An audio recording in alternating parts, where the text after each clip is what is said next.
All right. Hi, I'm Joshua Kemble. This is my live stream where I usually uh, go over the process. Oh, we're joined by Jake of the Night Gang.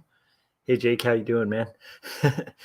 um, this is uh, this is the show where I basically usually document the process of me working on book two of two stories. Book one is this pretty book, which it's really dark because it's super late at night.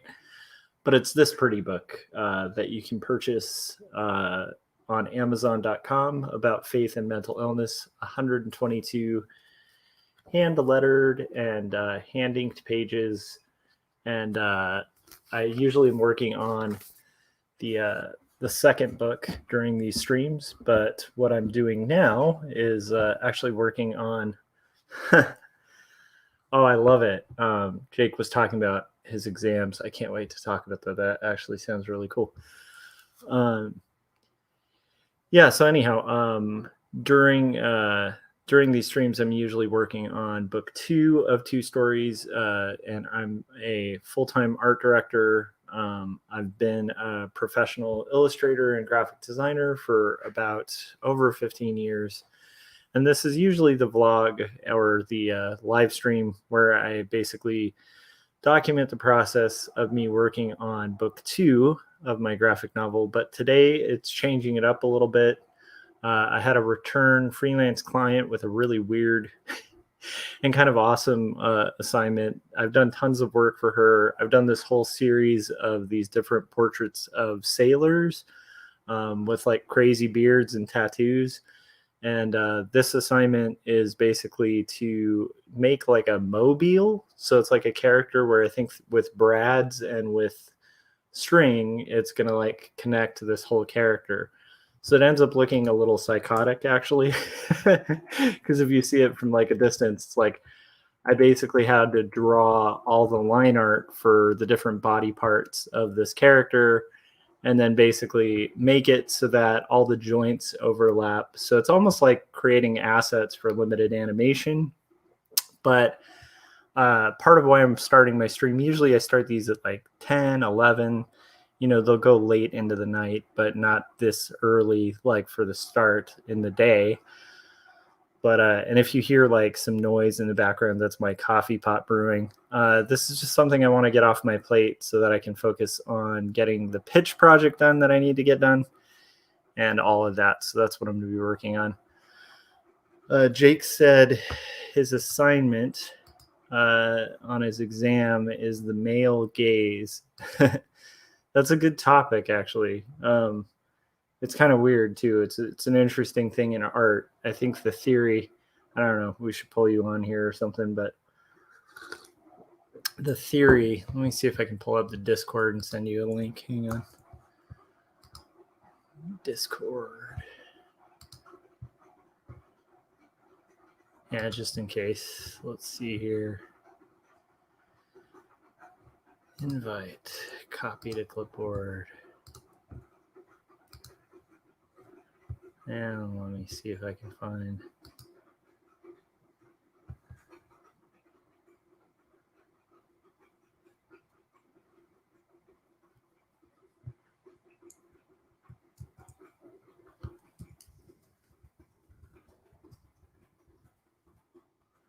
Okay, I just sent you a link just in case you want to come on and talk about the male gaze. But anyhow, and then he was saying he might come on eventually. So yeah, so basically, that's an interesting topic. But while we maybe I'll talk about that a bit. But first, I guess I'll just kind of explain what I need to do on this project. So what I need to do right now, I managed to knock out all of my line art, and then I ended up getting sidetracked and watching like classic Columbo episodes with my wife, which we're like really obsessed with the original Columbo, and it's pretty awesome. So, but anyhow, regardless, the nice and scary thing about freelance is that you have to get it done. So. I don't tend to take on like a ton of freelance, but for like old clients that kind of predate when I worked as an art director, I'll take work from like the fun ones. Like this is a great client, so always happy to do work for them and their company. They're called Fade and Rot, and they're in Germany. Um, in this little area, like a town called like Hidden Sea, I think it's called, but it's like a Bay Area thing where it's like I guess like right by the ocean. There's like a lighthouse and stuff like that. And she has like a couple storefronts and sells sort of like curated t-shirts and stuff like that. She also hires my wife quite often too. Um, but anyhow, so that's what this is for, and I'm just gonna start working. So what I need to do is just first I'm gonna color it. In theory, I might end up color holding the lines, and then I have to add a bunch of thematic tattoos that have to do with the ocean. And I think it'll actually be easier to add the tattoos after I've colored the whole figure, as if I'm tattooing it myself. So that's what I'm going to kind of do.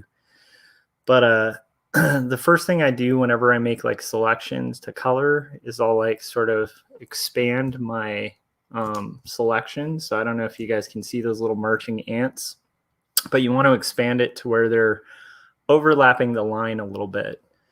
And in this case, it's really pretty easy to get the basic flats, at least for the skin tone and stuff. Oh, Frank's here too. Maybe I'll send Frank. Let me send you a link too, in case you want to join in. And Frank was saying night crew in the house. Yeah, that's kind of interesting. I'm drawing some weird stuff here too. Let me see if I can get Frank on. Jake, I'll put you on in a second. Let me see. Frank. Boom. All right.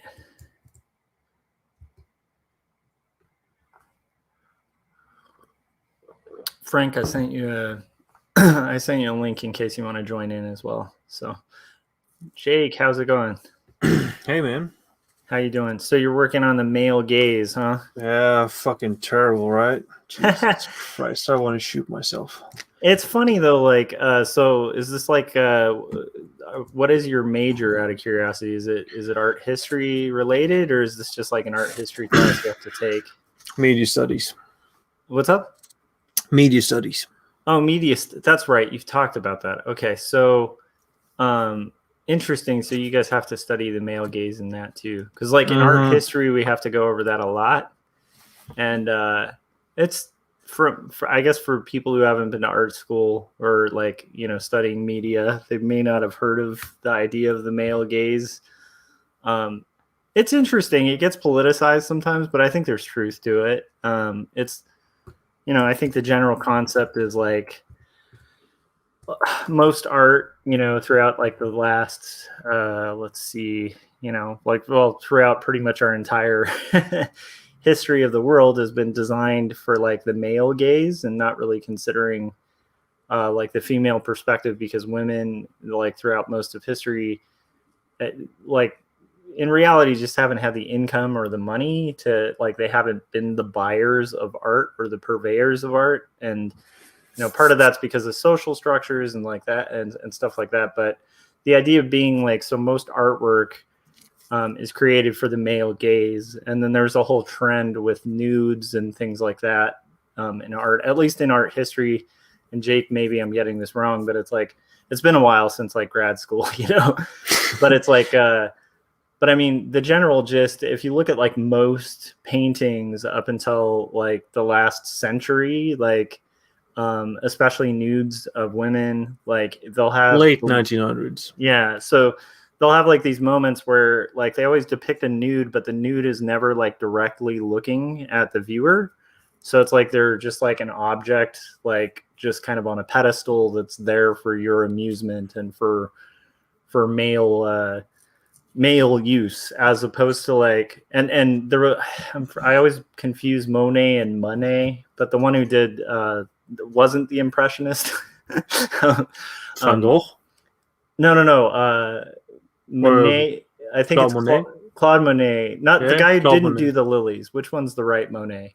Forgetting which one did like all the flowers. John William Waterhouse? No. Hang on. I gotta look it up. Hang on. Monet. Was he an impressionist or wasn't he? He wasn't. He was. He just did. He was an expressionist of sorts. But okay, so it is okay. So it's Monet.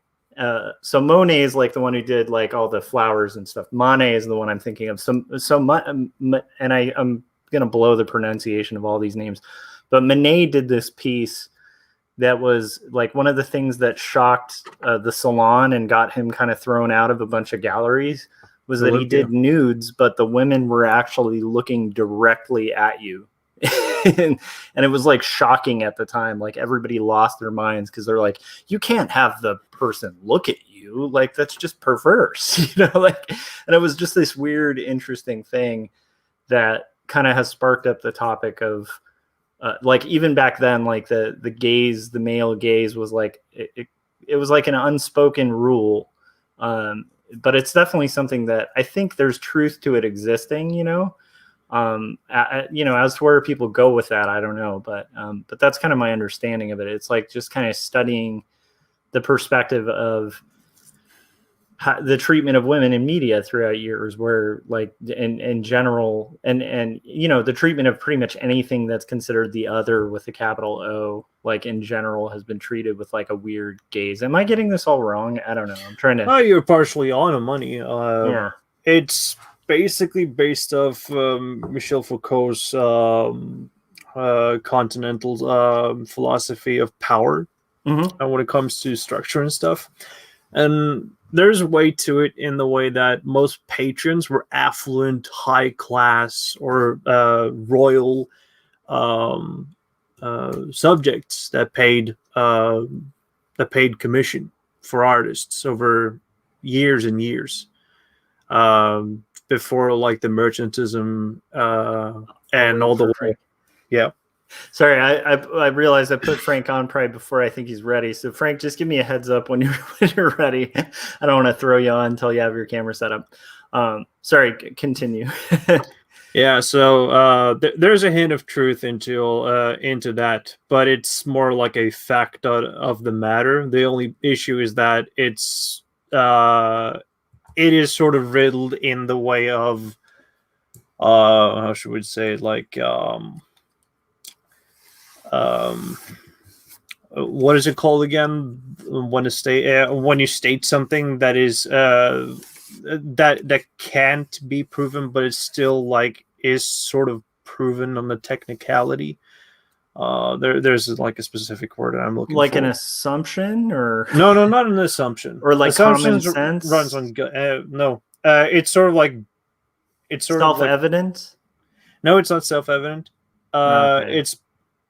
It's a specific word for it. I can't recall it right now. It's very academic in nature, and the whole word in itself. Yeah, that's why I probably forgot it. Honestly, I mean, I do love a lot of one of the things that I enjoy about having read, like, when you work on your graduate degree for an MFA, it's like, oh, I just realized I almost lost touch with Frank too. Frank, are you set up? Are you good to go? It looks like you're upside down, but we'll put you on upside down. That's okay. How's it going, Spider-Man? I'm just saying that because you're hanging upside down. It looks like a Spider-Man panel. The truth on my end, it looks like I'm right side up, but earlier it looked like I was upside down, so I'm not sure. Okay. How's this? That puts you sideways. I think sideways. If you just tilt it one section more, there you go. But it is cool because if you want to do like a Spider-Man panel kind of thing where you're hanging upside down while you're talking, like that's pretty awesome. It's like very superhero-esque. And then Adam is in the chats too. I should give him a hey Adam. Well. Oh, Adam all the Night Gang peeps. This is awesome. Yeah, that's a trippy thing, but what's interesting about having to take all those classes that I was pleased to find out was that like a lot of theory, especially heavy theory, and you find this when you study like a little bit of philosophy too. It's like it's kind of couched in a lot of language some of which are words you do need to learn, and they're not like that obscure or strange. They're just words we're unfamiliar with. And as people, I guess we tend to just have especially in America, it's like there's a disdain for words we don't understand, where we're just like, oh, that's just pretentious, Yeah. But like when you learn the words, you start realizing like the arguments aren't that incoherent. And then there is some theory that's just totally incoherent and like terribly written. And when you learn the words, you're like, wait, they're just writing a sentence with like 10 of the same word. Like it's like 10 of the same meaning, words, like to kind of create like some sense of like it being this big-headed thing. But if you actually understand the language, it still doesn't make sense. Like so there's a little bit of that in theory as well. And I definitely found that with some postmodern theory. I like Baudelaire a lot, or Baudrillard or whatever, but at the same time, like, I do feel like you could parse down a lot of his theories into a little bit of simpler language, I think. Although he's a little less of the stuff I had to study, he's one of the least pretentious. But yeah, I don't know. Yeah, I don't miss it is what I'm getting at, having to study those things. But it does enrich your mind, I think, like even if you totally disagree with a theory, like heavy art theory, it helps you figure out your own identity, I think, as an artist, where it's like, okay, this is not what I am, or this is what I am. But like either way, that's a really relevant thing to realize about yourself, I don't know. Am I rambling, Jake? No. I think that I'm. So what I'm trained in, or like trained at, is that I am supposed to confirm my own biases and all that stuff. Yeah. But I'm at the benefit of being neuroatypical as well, so I don't know how well that meshes with the whole like grasping the social sciences, so like the soft sciences. At times, it feels like that there is a lot of focusing on creating sort of like a perception of how things are versus how things no. There's the perception of what it is to the idealized form from other people, and then there is the way that it actually is. While there is a lot of answers to the approaches on these specific things, a lot of people tend to like move into like a trend, sort of like fracturing away from being comprehensible and being easy to approach.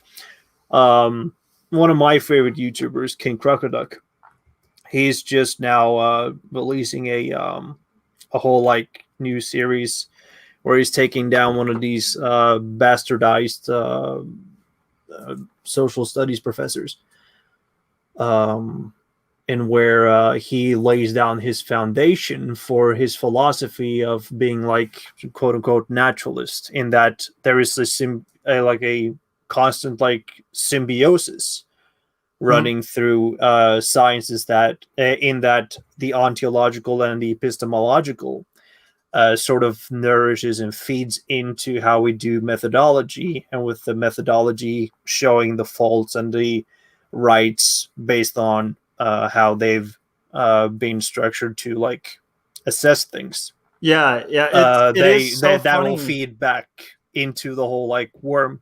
While as for like postmodern thinking and all that stuff, they all think through like power and hierarchy and all that stuff, which is naturally an attractive thing for human beings to navigate and perceive the world as to be, because we live through different classes, and I think that is more evident in the U.S. than any other place, really, right now.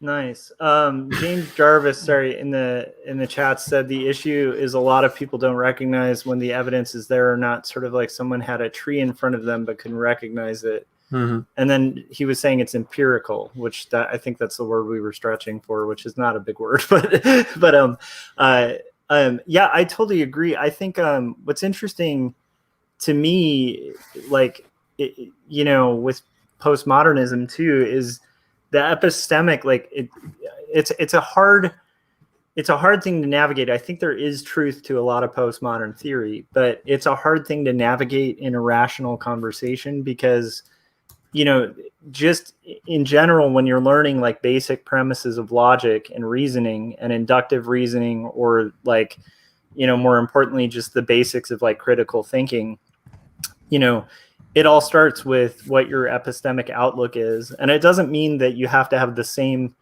epistemic view for like everything, right? Mhm. But it's like when you're talking about epistemic ideas and you're trying to talk to somebody so one of the best examples I've heard of it is like the jelly bean jar example. That's usually a pretty common one, where it's like, there's somebody who would be considered like a realist in their epistemic ideology, right? Where it's like, hey, like I see this jelly bean jar and you see this jelly bean jar, and we can guess the number, but there is a right answer, and we can find it by counting the jelly beans in the jar, right? So that would be like the realist.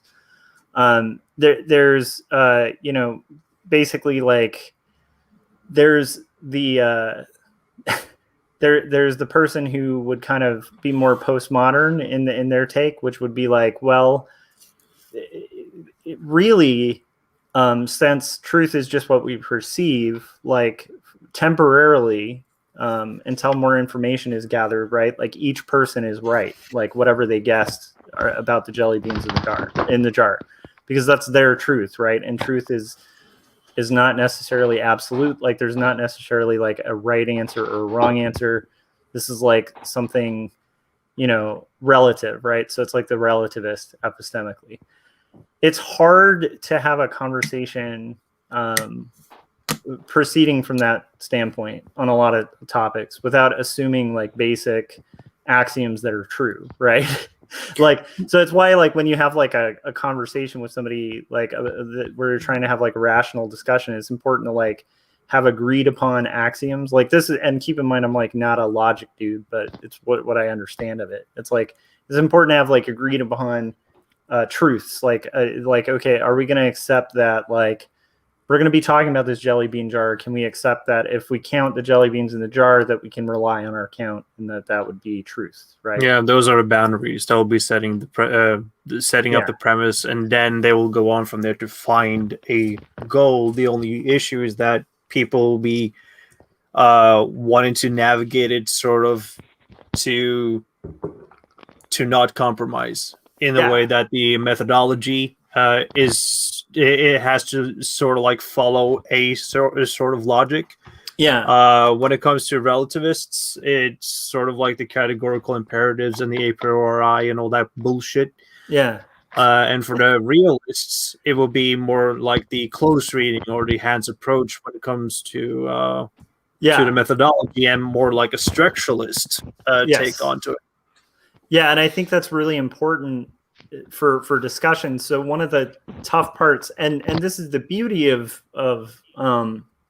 ethics and logic and like philosophy, is that you can be multiple things. Like epistemically, you can shift based on topic, right? Like, so, you could say, okay, so like when we're having conversations dealing with jelly beans in jars, then it's important to be like a realist, right?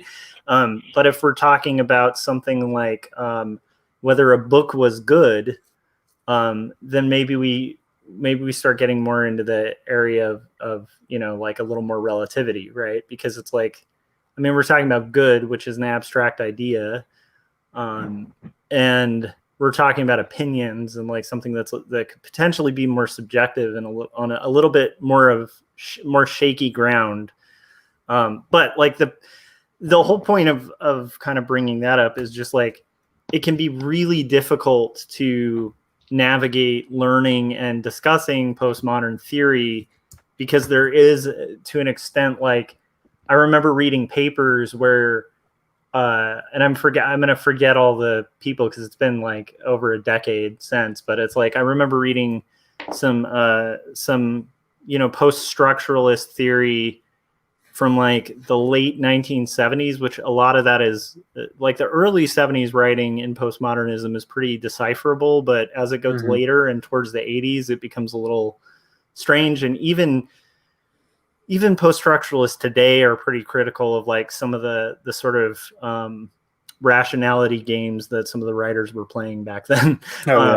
But so I remember reading papers where they would just posit like, well, we're going to say this and it's going to be a contradiction, but that's okay because not having contradictions is like a white male, interpretation, and like a very entitled interpretation to have to be logical or reasonable, like with an argument. So they wrote this like, giant treatise, and then in the middle of it just were like, and if it doesn't make sense, that's okay. Like I don't actually have to make an argument.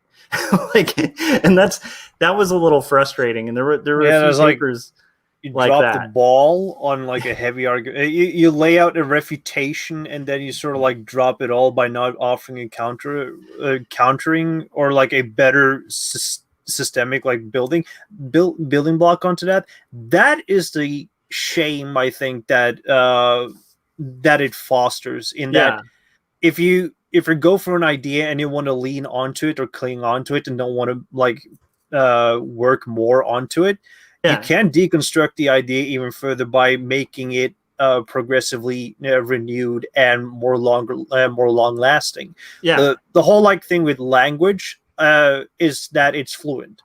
We understand 100%. That we understood this like the last I think when Noam Chomsky wrote the whole thing. By the way, Chomsky, like anybody listening to this, like if you haven't read Chomsky, read Chomsky.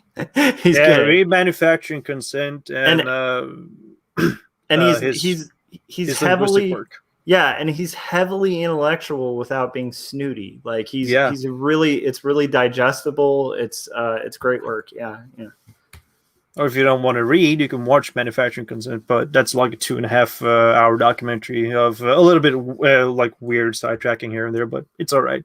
It's good though. It definitely it foreshadows a lot of like, especially like the cyber kind of concerns we have to this day. He kind of foreshadowed at the time. Yeah, it points out a lot of state authoritarian media ethics and all that shit. Yeah, is Frank It's there? really good. Sorry, I just want to make sure. Okay, I wanted to make sure we weren't drowning you out. I know this is like, I don't know. It's just an interesting topic, but it's weird, and I don't know. I love that stuff, but I also hate it at the same time. It's like a love-hate relationship.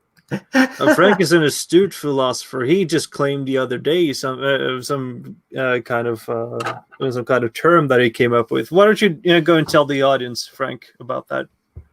I don't even remember. So it was some kind of like optic nerve pleasure. Was it the OSR? Yeah, the OSR. Optic sensory something R. It's like the ASMR. It's like what the R in ASMR stands for. Yeah. Okay. Interesting. Optic and what is that for? What does that relate to?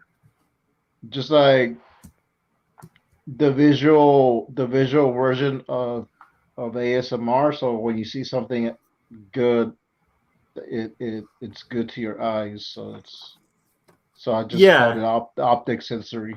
So like, I can dig that. I can agree with that too. So this is just tacking onto this like weird theory discussion, but so there's all sorts of different, especially in art criticism too, there's like all sorts of different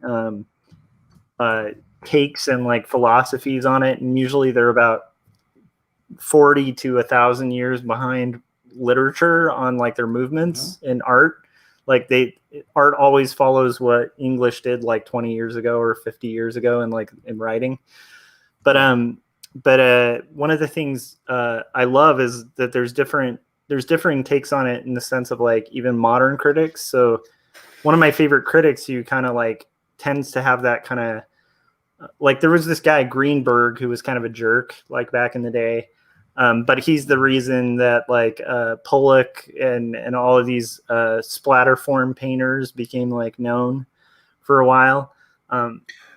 Greenberg, that's familiar. Yeah, so he was like he had this whole theory about like formalism, and so he yes, the broke aesthetic. yeah, so he broke art down to just like this whole formalistic thing where it could be like measured and like studied and based on like texture and shape and paint, and like he had broken formalism down to where it almost like exposed the absurdity of formalism, because by his own standards you couldn't even like assess like anything representational. Because you just had to talk about form. Like he wouldn't let you talk about like meaning or like intention of the artist or anything like that. It was just like what's on the canvas, like what are the marks and stuff like that. Because of partially in reaction to Greenberg, right, a lot of the postmodern, because he was like sort of the modernist critic. And so a lot of postmodernist people just in reaction to Greenberg were just like, screw it, like beauty is dead. Like, and they just kind of went the polar opposite. But you've seen this, like there's a whole move more currently. And I definitely say in illustration and commercial art, like this is probably the norm, but in fine art, maybe not so much. But there's been a whole movement back to like the idea of the beautiful and the divine and the transcendent in art.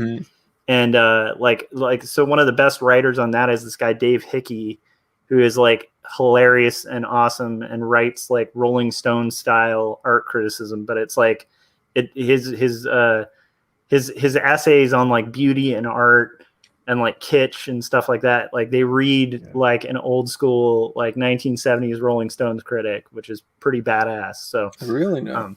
Yeah, I always recommend Dave Hickey especially if you're a student who's having to study theory and you're like, I just want to just talk about stuff that's beautiful. Like it's like he's a pretty good go-to. I remember I used him for like my thesis and all that nonsense you have to write, you know. So the reason what I think the best thing that the university education has given me is that it has given me the grab bag to simply fuck around with all extremes.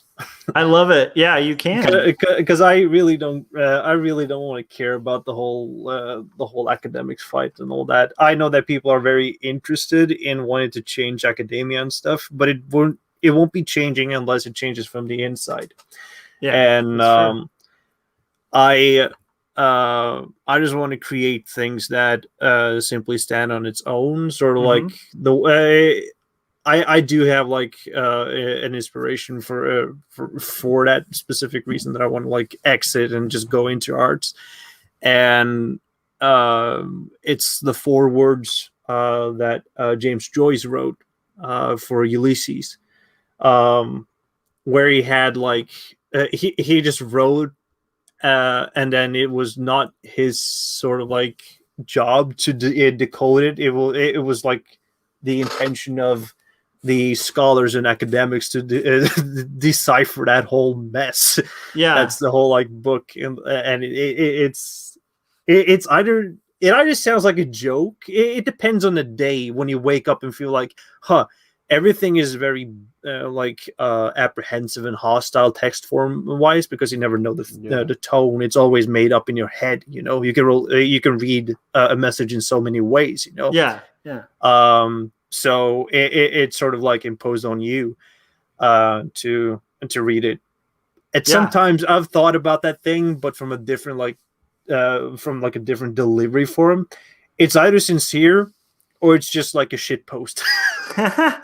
No, you know what's great? Like, so this is one of the things I love about like, okay, so like art students, especially young art students, tend to like when you get it to Dadaists, like I almost envy like art history teachers when they get to teach Dada, because like there's just such a visceral reaction from almost everyone when they first see like Duchamp's like toilet in a museum, and they're just so pissed.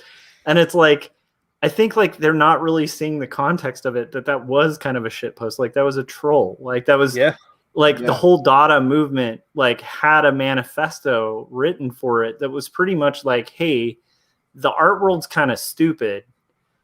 We're going to take and recontextualize things because, and there was a philosophy behind it. So they were doing heavy philosophy, but also trolling. to kind of prove a point. So Yeah. they do things like take a chair and recontextualize it 5 times, like, and then they do something like show a pipe and then be like, this isn't a pipe. And it's like, well, what is it? If it's like, if the words are defining an object, like they started messing with like the signifiers and the signified. All and those, a lot of people like, miss open and closed forms and all that BART stuff. Yeah. I love Roland Barthes. And a lot of people just like miss the fun of it. Like Duchamp, like they almost think like Duchamp sincerely thought that like a urinal in an art museum was like this beautiful thing. No, Or like he, Piss Christ. Yeah. Have you seen that one? Yeah, that's an older one, but I mean, like not older, newer one, but yeah, that one's okay. Nude walking down the stairs. I love that piece. Yeah, they're so good. And they're intentionally, trying to make you pissed and like make you think. And also, like, honestly, when he made the toilet, like he publicly wrote about it, like he wrote letters to his friends and stuff, and he was like, yeah, like people value things in museums to an extent that I could put a urinal in one, have it signed, and they value the signing and the date, but they don't even care if the artist signed it. It's just the object of the signature. So he just signed it like R. Mutt just to like mess with people, because he's like, I'm not even going to sign it with my name and it'll be worth millions. Just a pen name. The same thing, like I guess like after the 1800s, they started to become way more experimental with the format, and it's sort of like it is sort of like in my core definitions of art is it's just manipulation of material. Yeah. And then and then like the second definition that I add on to that is that it's codification with specific messages, and whatever like style you try to take it on might be like a directly closed sort of like messaging in a diegetic form and all that stuff. It is all like dependent on it being coding some kind of like message into it, so that you have like that you have a straight input combined with that you manipulate the media around it to its benefit, which is why comics are the best form of art. So fuck yeah, no doubt. Hands down, it's the best art form, but also the hardest one, in that you could be like a filmmaker, but you're a one-man band if you're that desperate and that daring and perfectionist. And if you want to be a wordsmith, but you don't know pretty adjectives, you can still pull it off. Yeah, it's the best conversion form of medium. Yeah, I totally agree. That's cool though. It's funny to think about, because it's like going through that at the time, I really hated it. I really hated most of the theory. I thought most of it was BS. And this is the age that I was at when I learned it. But it's weird, because coming out of it, like, I have seen the benefit of knowing some of that stuff, and actually have had my work informed by it. Like, even Baudrillard, like, he used to annoy the crap out of me, mainly just because I just felt like he just seemed like a guy who was just kind of taking Socratic ideas and just kind of repackaging them with digital, like, in the title. So he'd be like, isn't it crazy if we're all like just shadows cast on a digital screen, and like somebody could reveal that like it was just really like this illusion being projected by like a not a light, a projector, a digital projector. And then everybody's like, this guy's brilliant. I'm like, I don't know, like that's the part I didn't like. But what's weird is, even with him, like he talks about a lot about like transparency and layering and some like art theory on like things you could do that actually could relate to comics. And it's like, right. So it's interesting that like a lot of like, I really do advocate people, just reading things you don't even agree with is always a good thing. Just for you never know what you're going to pull out of it and make art from, because like it can really inform, your point of view. And like, also, like I said, it made me love the hell out of Dadaists, because I feel like Dadaists were just like, they were like the middle finger. Pre-digital shit posters. Exactly. I'm not like I do not like Laura Mulvey's essay a lot. I do pull some understanding from it. You just got to like think through and pierce through like the essentials.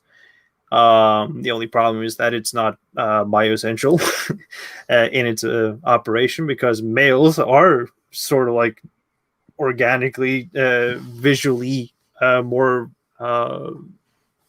more directive about their whole like navigation when it comes to things. They are visually oriented in that space, but they're also hyper focused, and specifically at goal management, or more like projecting into like goal, reaching goals and all that stuff. And a whole lot of like the biology of the psyche isn't married strongly enough with what is being like tested in sociology and psychology to my liking. And it was never really a thing in the, and from what I remember of the essay at all, when it was created back when, because Mulvey was not, from what I remember, educated in a hard science on that. So it's sort of like a thing that hasn't been brought up. Like, I think that's just like a thought that I've been like playing around with whenever I've been thinking about the text in of itself. That is like scurries off that whole like thing. But I'm also very forgetful when it comes to like school shit. Yeah. It is not like a thing that I like train myself to like whip myself like with scripture, sort of like every night before I go to bed, like I will remember. I'm not that of a sadomasochist. Yeah, it's hard to I've always struggled with like memorization, and I think part of it is like like especially having taught college classes and having to teach like read a little bit on like different theories of teaching. And like for me, I didn't even realize what it was at the time, but I just don't respond well to rote learning. Like that to me bores the crap out of me, and that's usually that sort of style of learning where which is difficult, because it's like I also can empathize with somebody like trying to teach like an art history class is very difficult because of the just immense amount of rote learning you have to do, like, and it makes sense because it's history, so it's kind of important that dates and times, but because of just the nature of just memorization, and a lot of it's like you just kind of cram all night and like remember the dates and the artists, and then you forget it. Like, at least for me, the way I'm wired, like I don't remember like 90% of the names and dates of the artists that I learned, like, in the multiple art history courses I had to take. And it's because of that. Like, I don't think rote learning, there's a lot of psychological reasons behind that too, and a lot of studies on it, but it's like, it's not really effective for long-term learning, where it's like you're kind of not like it's taking the critical thinking out of learning. And so to me, like what engages me as a student or whatever, like when I learn, was like critical thinking, where they get you engaged and there's concepts and ideas and things that you have to kind of think over, as opposed to just being like, oh, this was, like I said, Manet and Monet. Like, I know the artists, I know the difference between them, but I get the names confused. Is that weird? Like, it shouldn't be. I think most art historians, probably if they're honest, would have the same issue. It's a pretty similar name, right? Yeah. And so it's like, I think I sympathize though with the people who have to teach that material, because it's like, well, I mean, what else are they supposed to teach? Like, I don't know, like how you teach a history course without having a little bit of rote learning in it. But I have had better teachers that gear it more towards the concepts and the movements and what, like, as long as you kind of had a general idea of the order of things, and like, then, and definitely understood the concepts and the things that actually occurred, like you'd be okay. And I tended to do better in those kind of classes, but yeah, that's a rough one. I think the internet also is sort of brought on the very nice. fucked up Sorry, James was saying, hopefully I don't rant too much. I did quite a bit of postmodern philosophy in my bachelor's years ago. Philosophy as a hobby for a decade, so I tend to go off topic. No, not at all. That's what we're doing. You're on I was board, like, James. yeah, James, this is what we are doing right now. are. I'm drawing like a weird paper doll for a client that looks like a psychopath's bedroom, like because it's like these weird little body parts, but it's for like a mobile, I guess, that they're gonna have at their stores. But anyhow, so yeah, and we're talking like about weird postmodern theory and rambling. So yeah, dude, you're right in the night gang already. Anyhow, so what's up, Jake? So anyhow, Jake, is that kind of part of it, or am I just going off on like a weird autistic rant? I think I need to like blow this fuse off so I can like get myself course corrected when I'm eventually going to tackle the thing. I got 6 days on me left, so yeah. By the way, the whole like cutout thing that you're doing there, it reminds me of the covers for a manga called the Kurosage Corpse Delivery Service. Oh, nice. Because they have like a dissection table of like paper maches with different like corpses, but it looks like it's done in cardboard. Oh, awesome. So cool. That's what struck me. But I was saying like with the internet is sort of like messed up with the way that we absorb information. Yeah, it's easier to archive a lot of things right now, and it has sort of influenced me in the way that I'm learning, because I am autodidactic in a sense. Got it. So I'm an eternal student, and that's awesome. From what I carried on, like of the way that I navigated the old internet before like social media took over and everything turned real time, everything to me was more like an archival effort. So when it comes to like information, instead of storing all the information in my head, I create an archive in my skull for the short-term memory moment, and then access it in long-term memory, so that I know that I have a location and a place in like either in my library, my own home library, or on the or online with URLs and bookmarks and all that stuff. So it's easier to just like go and pick out these information bits. I'm gonna actually do that for my exam, because I got the text just laying around here somewhere in tubs of books. Oh man, I'm preparing to move out, so everything is like migrating into tubs right now. That's a rough one. I don't miss moving a lot. I used to move like once every 2 years or something, and like I did that up my childhood too, man. Yeah, it's such a drag. Yeah, and it's funny because it's like I think the age I've finally hit, it's like if I do actually have a family member having us help them move, and it's like much younger age I would have been like, I'm there, like free beer, whatever, let's do it, just get me a beer or something. And now I'm just like, I don't want to help anyone move ever again. Like I just don't like lifting furniture and all of that stuff. But it is such a headache to like get ready for that. And then on top of like finals. Wow. So like when does your semester end? My semester just ended a couple of days ago on like a technicality. But due to Corona, some stuff lasts into like May, while others are ending while others fields are ending like earlier. Oh wow! What a trip! So I'm sort of like in the middle within like two. I got my undergrad thing, and then I got my associate's thing. Yeah. Nice. Well, I think that's cool. What are you working on, Frank? Just working on Captain Goggles. All right. I'm working on a manga style. So. Nice. I don't know if this conveys or not, but there was a big debate on a stream a little bit ago about the pronunciation of Wacom. And So I did Yeah, I was consult my there wife. in the chats. Yeah, so I did consult my wife, like on the matter because she's Japanese, and she was saying so it is a little different, Wacom versus manga, because manga is a genre.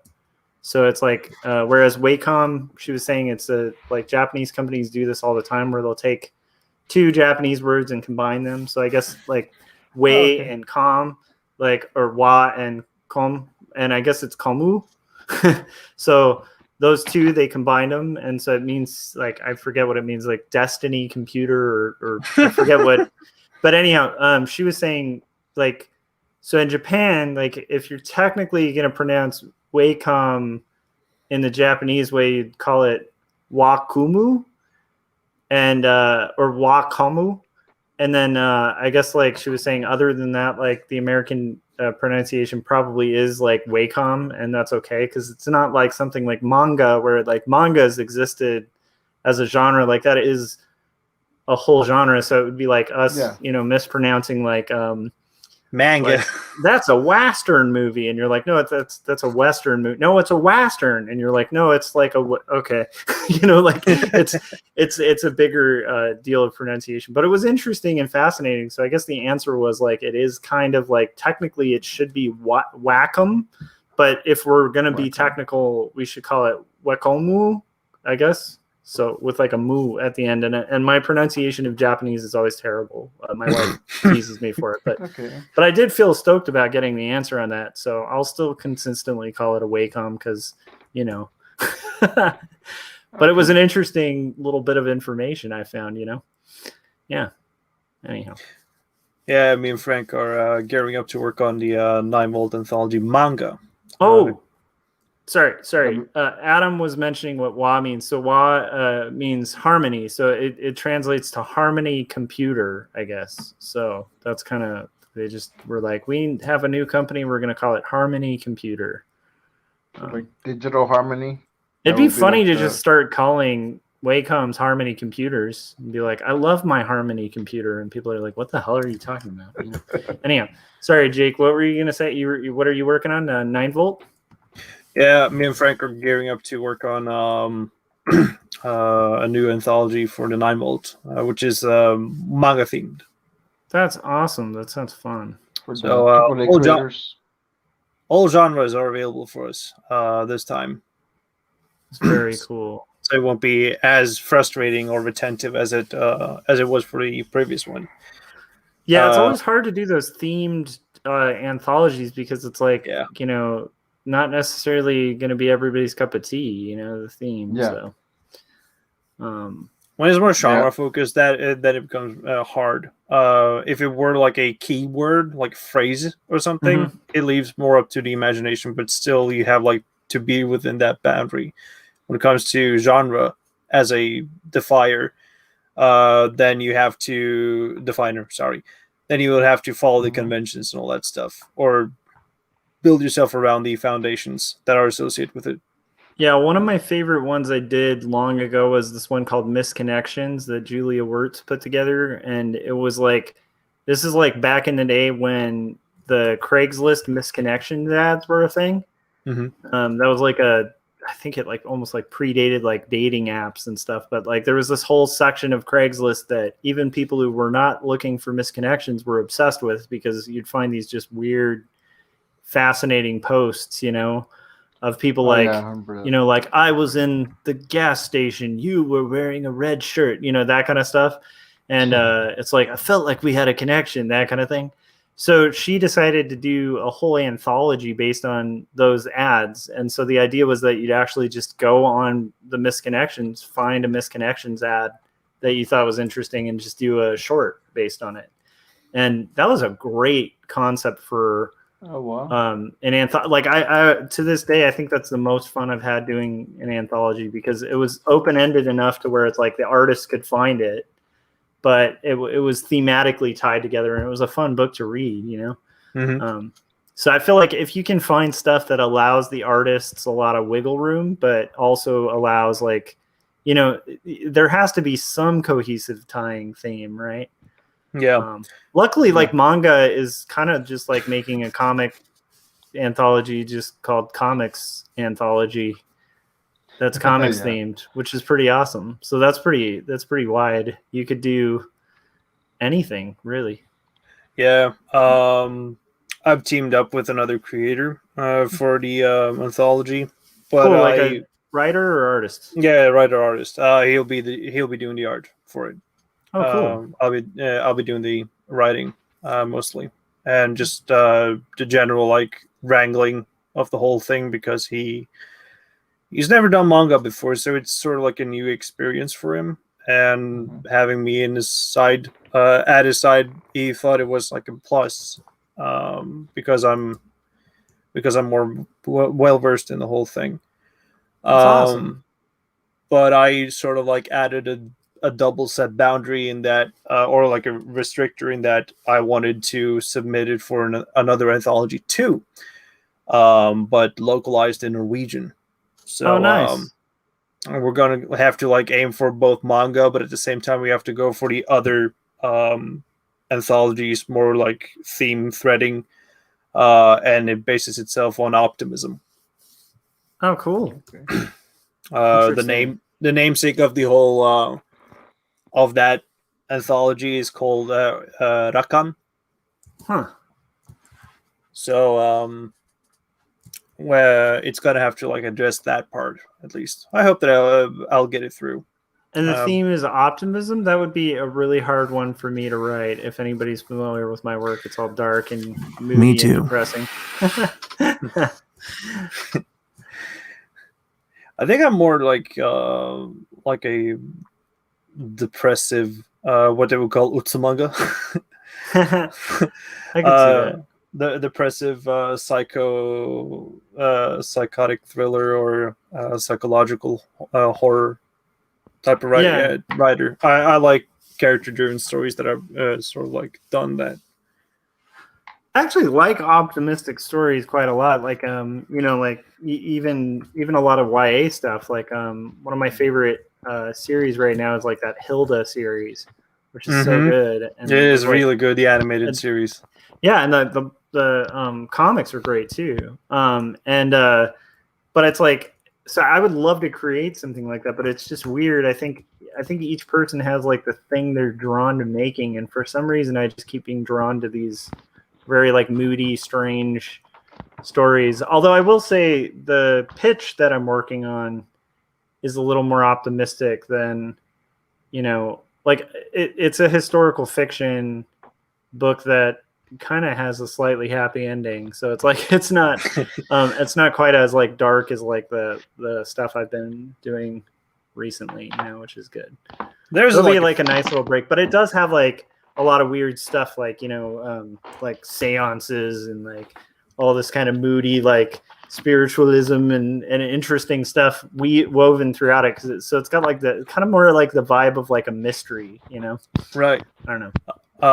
We're coming up at the hour mark right now. I love it. I really wanted to lead on to like a question that I want to ask the both of you. Cool. There's like this thing that I've heard, or the chat could answer too if they wanted to. The artist, person wise, they act and behave one way, but the art says and tells like a different thing. So you have like a polar opposite, Huh. That's what I've been hearing, like how the saying goes. So like take for example case study Mark Millar. Mark Millar has a reputation of being the most approachable, most wholesome person in the whole world, and yet he writes these nasty, grotesque, controversial superhero books that you can ever think of, like Wanted, Hit Girl, and Kick Ass, and like a slew of other books. But he's just like a super friendly dude, and then he's just like a super friendly dude. So there's there's like a disconnect of like expectations built by the art of the artist, and I guess that I could see that, yeah. And yeah, is that the question? Like, do you think there's some credence? What's up with Mark Millar? No. Do you think that there's a credence to like the polar opposites of like there is one way the artist is acting out their art, and then there's the way that they behave and approach the world? And so I think there's an interesting thing, like, because this is something that fascinates me a lot too. Like, even my comics, like it's weird, but like I think the people who've really responded to it, at least in Los Angeles that I know, that like really connect with my work, tend to do comedy for a living. Mm-hmm. It's like the weirdest thing. It's like, I don't know why that is. It's not like I don't like particularly like seem to draw like the kind of auto bio indie guys like into my work. I don't know why. But what's interesting is I think a lot of comedians are like kind of depressed, like super depressed, and think about mental health and mental illness a lot. So, and yet like their face like is not going to present that. Their work isn't going to really paint that. But it's like, I just think that tends to be like that industry draws people who aren't necessarily mentally stable into it. And so it's like, you know, and I think that fuels the comedy and stuff like that. I think there's just different things. It's fascinating because some of the most really like dull people that I've met in person at like conventions are like some of the most fascinating writers. Like they're really quirky and crazy in their writing, and then you talk to them or hang out with them, and like you're like, this is not quirky or fun or like bouncy conversation, right? So it's I kind of think, I think in a weird way, it's like I think it's not that it's untrue what they're creating as artists. It's just like I think when you're creating art, it's a different language than speech, and I think it just naturally ends up that way. Like I love a lot of fantasy and like, you know, science fiction and all sorts of stuff, but it's like I don't think anybody would ascertain a lot of that from my work, you know, because it's like pretty heavy stuff. And I guess maybe Two Stories talks about me being a geek for like, you know, Indiana Jones and stuff as a kid, so maybe they'd ascertain that. But the point being, I don't think anybody would get a full picture of like my personality, you know. I mean, a case in point would be like I did an interview once with somebody who had read Two Stories, and they were like super apologetic because they made like a joke about suicide, and I was like, that's cool. I don't mind. I have a thick skin. It's not a big deal, you know. Like, and it was weird because I just like had to kind of coax them into being like okay with it because it was a funny joke, and I was like, well, it was a good bit. It's funny, you know. I don't, you know, like I guess it's like they wouldn't have been able to ascertain that maybe from my work that I like have a sense of humor or anything like that. So it's at least for me, it's like my art just always tends to go really dark, even though I have like a fairly bright, I think a bubblier personality than my art, you know. It's weird. I don't know what that is. What do you think, Frank? I mean, I don't know if that answered well, but that's Frank is the embodiment of the split thing. By day he's Frank Salazar, by night he's Captain Goggles. But I mean, do you think I didn't mean to say that. I didn't mean to spoil that. Oh, I'm sorry. But yeah.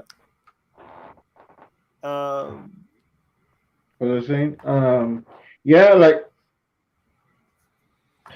yeah, it's interesting because I do see that,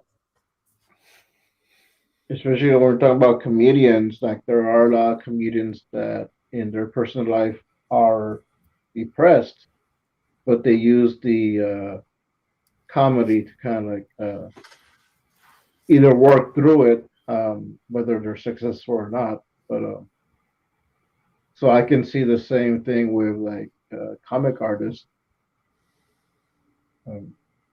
Like they're one way in public, but the art represents something else, and I think it's something. It might be either a part of them or something they're trying to work through, or something they're trying to just get out there, depending on the person or what it is. Because even me, when sometimes like So my stuff is like mostly superhero stuff, but there's like slice of life mixed in, and there's like a little bit of a fantasy element, but there's like a little bit of me and the or stuff I've gone through, or stuff I think someone else could benefit from. So I try to put in something in there, but sometimes like I'm just like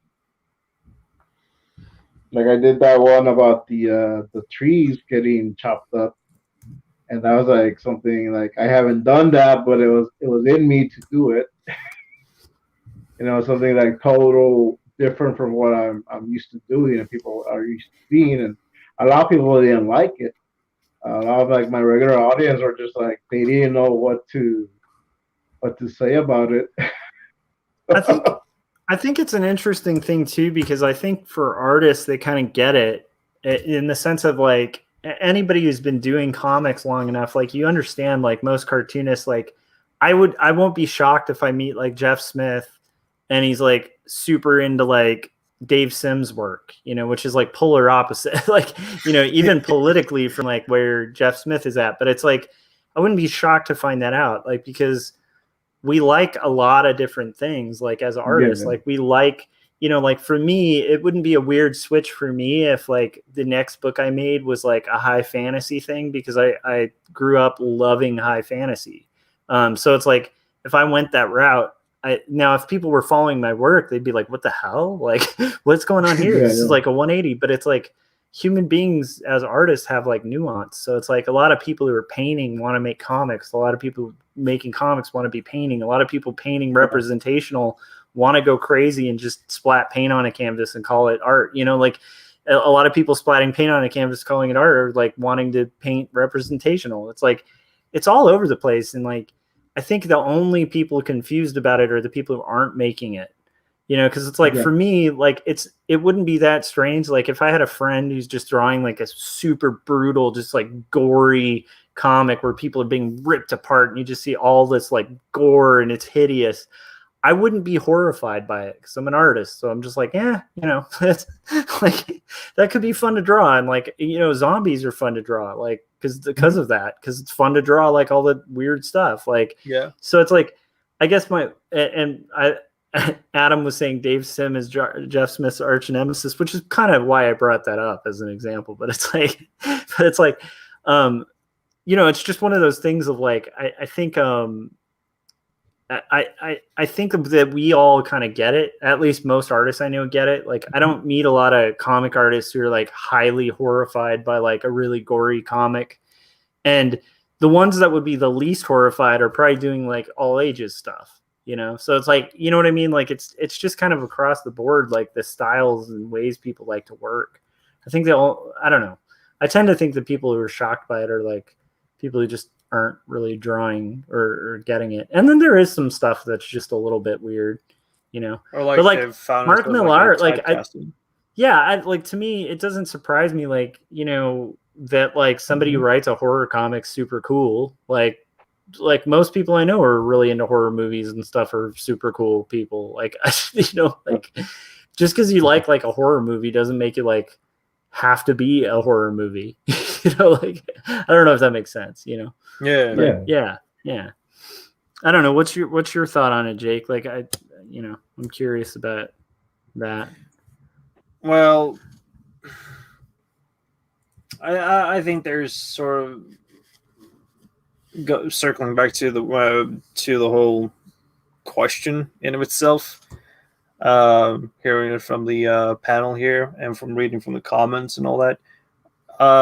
To me, it's more like artists adapt and they change the approach based on like where they are in time and what sort of like makes an appeal and sense to them. Yeah, in a way, because like that sprout that you get in your head, which will eventually grow out to become sort of like the seed of the whole idea, and then finally the product and everything. Well, not everything is like steadfast for the artist, because they want to like go everywhere. I'm sort of that myself, in that I want to I want to tackle everything. Yeah, me too. I don't want to shy. I don't want to shy away from it. I want to create cute, funny, everyday, normal things, as well as the hyper, extreme, violent, sexual, and just disgusting stuff. Yeah. But I kind of circle it all back to like the that it has like the intention of being fun. Yeah, totally. And And it has to be fun for both me and for the audience to like entertain the idea, you know? Yeah, no, I totally agree. I think I mean, I don't know about the fun part because it's like there's different. Well, I would agree with that, except that there's different kinds of fun, you know. Where Yeah, it's like, there's a value laden term. like you know the way Adam was talking about music, I think in the chats was really helpful too. Where it's like like sometimes if I'm depressed, I just want to listen to like really happy, terrible music. Like I might put on something like Neil Diamond or something if I'm depressed, just because it's like I don't want to like wallow in it. But sometimes if I'm like happy, I'll put on like Elliott Smith. You know, it's just like a weird thing where it's like it like for me, like a depressing thing doesn't always equate to like depression, and a happy thing doesn't always equate to like happiness. So it's like I feel like there's different levels of enjoyment of different things. Like for instance, like Mouse is a great graphic novel. I would recommend it to anyone who hasn't read, you know, graphic novels. It's a good intro to like, hey, you know, I know you've read these graphic novels for kids. Try this. You know, that's a really good transition novel of like, this is what comics can do. But it's also not something you're going to read like casually on a weekend, you know, like it's like, it's not a book that I like enjoy reading or have fun reading, but it's so well written that there is a level of I don't know, there's something of value from it. It's just it's more like beauty. I don't know. It's tough though. But yeah, I think I get what you're saying. Because it's like it definitely is interesting. I gotta add tattoos on this dude. Oh, I gotta add sailors. Oh damn. Yeah. Fun times. Very strange. Do you have like the sheet for every like tattoo and what they're meaning and all that stuff? I'm gonna kind of freestyle them. So because I gotta do specific things to Hidden Sea in Germany, which I'm going to look up a bunch of stuff. Okay. All right. And we are at the hour mark, so Frank, please make sure that Jake behaves. I'm just kidding, by the way. But I'll be right back. If actually do take the opportunity to promote your stuff and tell people where they can find your work, and like Frank, where can people get your minis, all that fun stuff. So yeah. Jake, where can people get your last actually? So your last comic, did you hit the deadline for it? Oh yeah, definitely. Okay, so I got it in the bag within 2 weeks. Awesome. So when will that be coming out? Let people know. It's already out. Oh, it is? That came out? Yeah, it's on Lulu.com right now. Okay. Look up 9 Volt Cosmic Anthology or Cosmic Unknown. 9 Volt Cosmic Unknown. Yeah. Okay. You can also go to Instagram, 9 Volt Comics, and there's a link in the bio, and that will take you to all the 9 Volt anthologies. And the latest one is the Cosmic Unknown. I think that should be up on top. Sweet. Okay. Well, we'll let people know. Also, I'm gonna have to pick up one of those because that sounds like a cool anthology. Is Russ in that one too? Russ is no. This is this is the AAA community. Okay. One. Still excited though. That'll be cool. I mean, Russ is technically in there, but he doesn't pop in often enough. Yeah, that makes sense. Discord, but he's not in the anthology. Yeah, makes sense. I would have wished that he were to partake in it for like once, but he's got so much stuff going around. Yeah, it's hard when you're juggling that many books and stuff. So, yeah. But that's cool. I'm gonna have to check it out. Okay, so I will be shortly back in about 20 seconds. So yep. Don't get me demonetized. No. Don't worry about it. Okay, Frank. You want to tell them about your product? Sure. Yeah. You can find me on Salazar Art Nation, and if you want some digital Comics. You can find me on Ko-fi at Salazar Nation Designs. Donate the minimum of $3, and I will send you some PDF comics. If you specifically ask for the Captain Goggles and Mask Woman digital bundle, I will send that to you, plus everything I got. And that just tells me that you want to see more Captain Goggles and Mask Woman. So that's why I specifically asked that you ask for that one. All right. So what did what all went down? How is the weather, by the way, where you guys are? It's fine for me. Sun, damn. It was a little cloudy and breezy, but not too bad. Better than the heat that I'm used to. It's been like unusually like nice the last few days, which is strange because I get really. It's like I guess I'm like a vampire or something because it's like the way my genetics work with like allergies is not good. But oh man, it I hasn't been bad.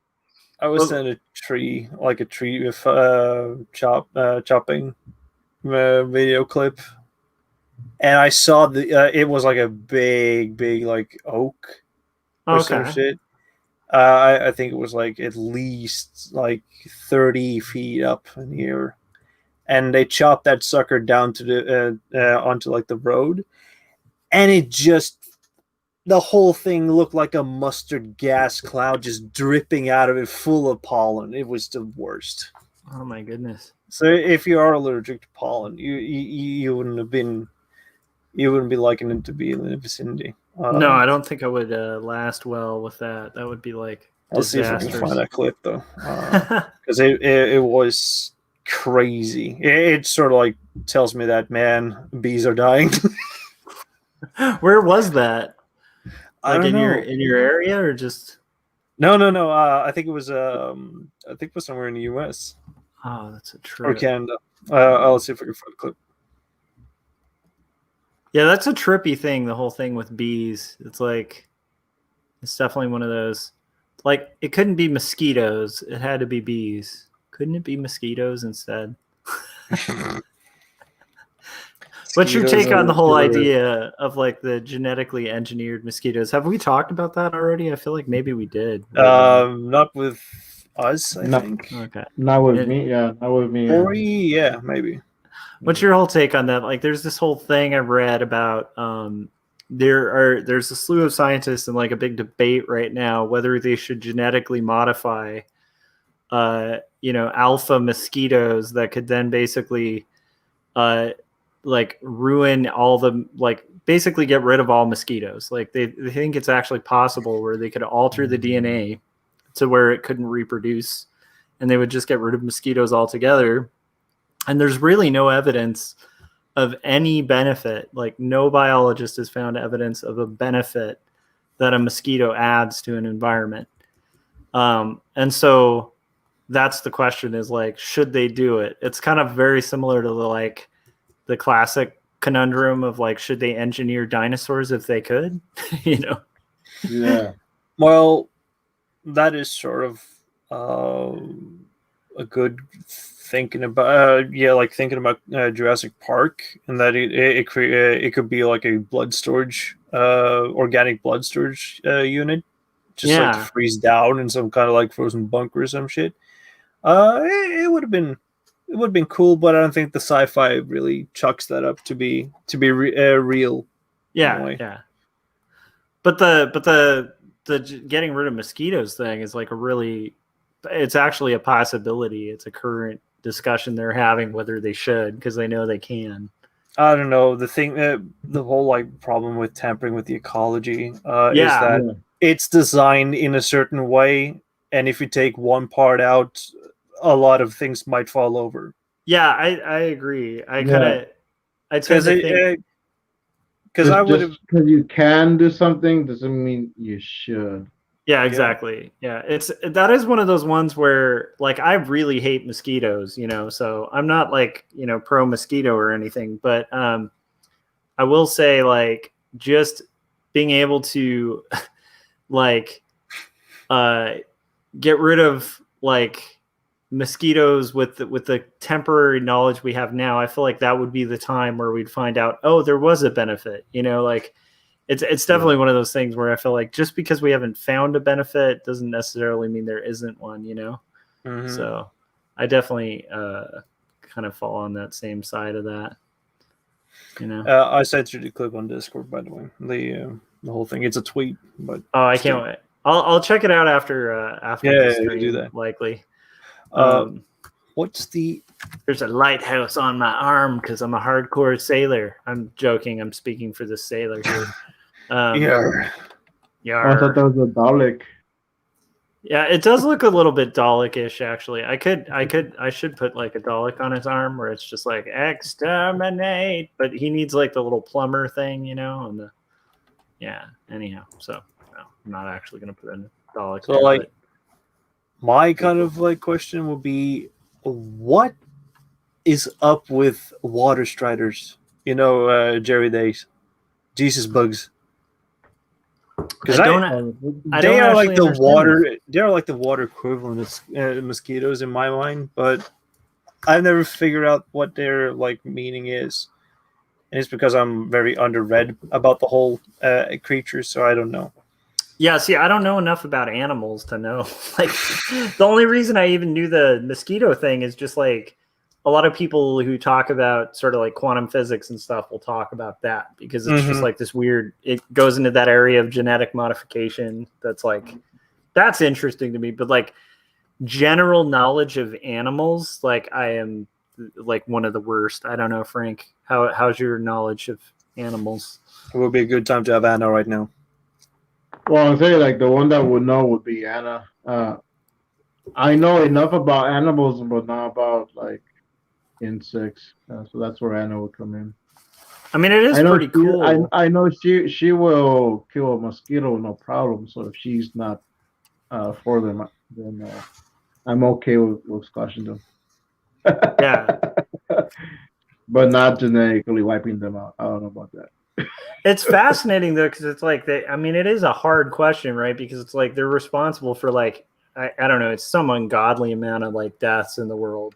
Like are caused by the existence of mosquitoes. So it's like, it is fascinating, like as a topic, because it is one of those, like, it is very ethically challenging because it's like, if it could literally like prevent like half the death on Earth, like it might be worth looking into. But it's like, but it's also, yeah, it is one of those things where I always am just like a person who tends to get a little more on the dark side of things, like when I think about like long-term ramifications of something, and with that I just instantly go to like, well, and that's where you suddenly realize like, oh, they were really important for water to exist or something.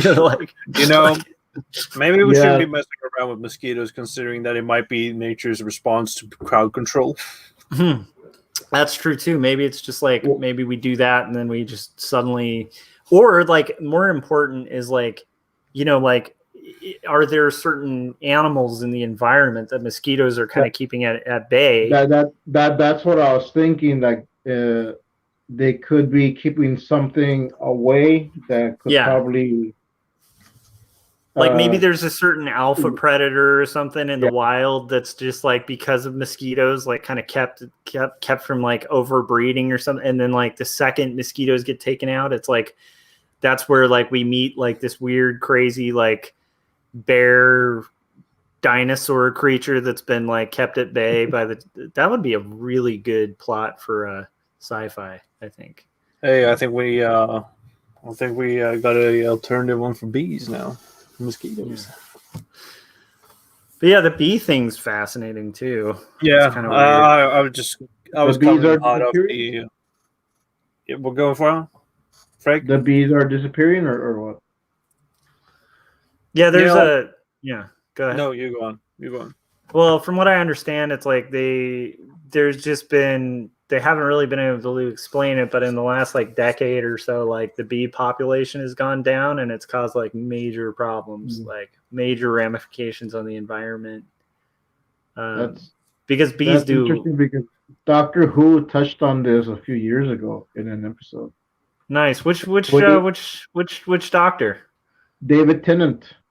Oh, So nice. maybe Okay, I remember that episode. I'm a Matt Smith guy. Like that's my favorite doctor of the those current two are my modern. favorite doctors. I named my middle son after both of them.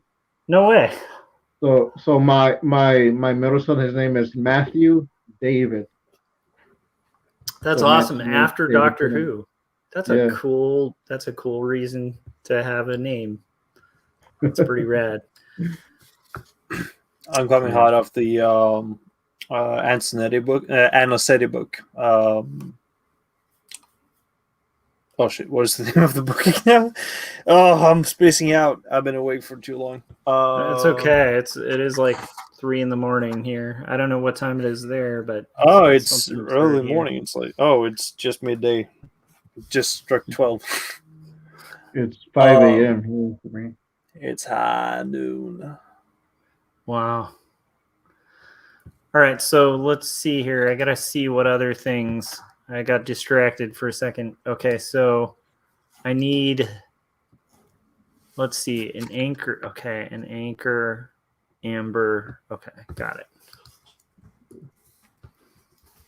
The Seeds. That's the comic. Is it called The Seeds? Yeah, and Nonsetti, the writer of Daredevil, with David Aja, who worked on Hawkeye. Oh, cool. It's one of the Berger books by Karen Berger. Yeah, I'm one of. I think I've mentioned this on here before, but it's like my knowledge of anything slightly related to like mainstream comics in the last like 20 years is like pretty slim. Like, yeah, but this book is not mainstream. It's a Dark Horse book, and even that, like, yeah, I it's don't like mean post-apocalypse or like yeah. eco-post-apocalypse. That sounds really cool though. I dig Dark Horse books, but like when I say like mainstream, I even would include Dark Horse. Like, and I don't mean mainstream as like a diss. It's just more of like, for some reason in the last few years, I went so underground with it that like I missed a lot of really important things. It's why I like doing the indie review show with Corey, like on Mondays, because Corey is more in touch with like some of the really cool stuff like Image and Dark Horse and like some of the more like the bigger indies have been doing, and it's really good. It's like it's shockingly good, and I'm really surprised and a little embarrassed that I've missed so many good books, you know. So now, anyhow, tell me about this book because it sounds awesome. So it's like a post-apocalyptic one. Yeah. I'm not going to go into full detail or spoilers about it, but it's essentially a journalist who is documenting two sides of like an unnamed town, where tech on one end has become completely banned, and there's no like telephones or computers or anything like high fancy. It's sort of like a neo-Luddite, they call it. And on the other side of like this whole border is a tech-dependent society, and the Seeds plays out in sort of like a coming disaster, where the bees have died, or the bee population has fallen to such a dramatic level that it has affected the environment to such a degree that people are living is sort of like living fleeting in like the last days. And the work by David Aja when it comes to the artwork is so good. His screen toning technique when it comes to the duo on top of like the duo not duo shading, but like duo rendering with the green as like the main color for the whole comic and balancing that out with the black and white. It's really something to like experience. That it creates sort of like a flavor, and it touches upon like fake news because there is. What was it called? The Seeds? Yeah, The Seeds. Oh my gosh! Okay, I'm checking out some of the art here, and like this is really stunning.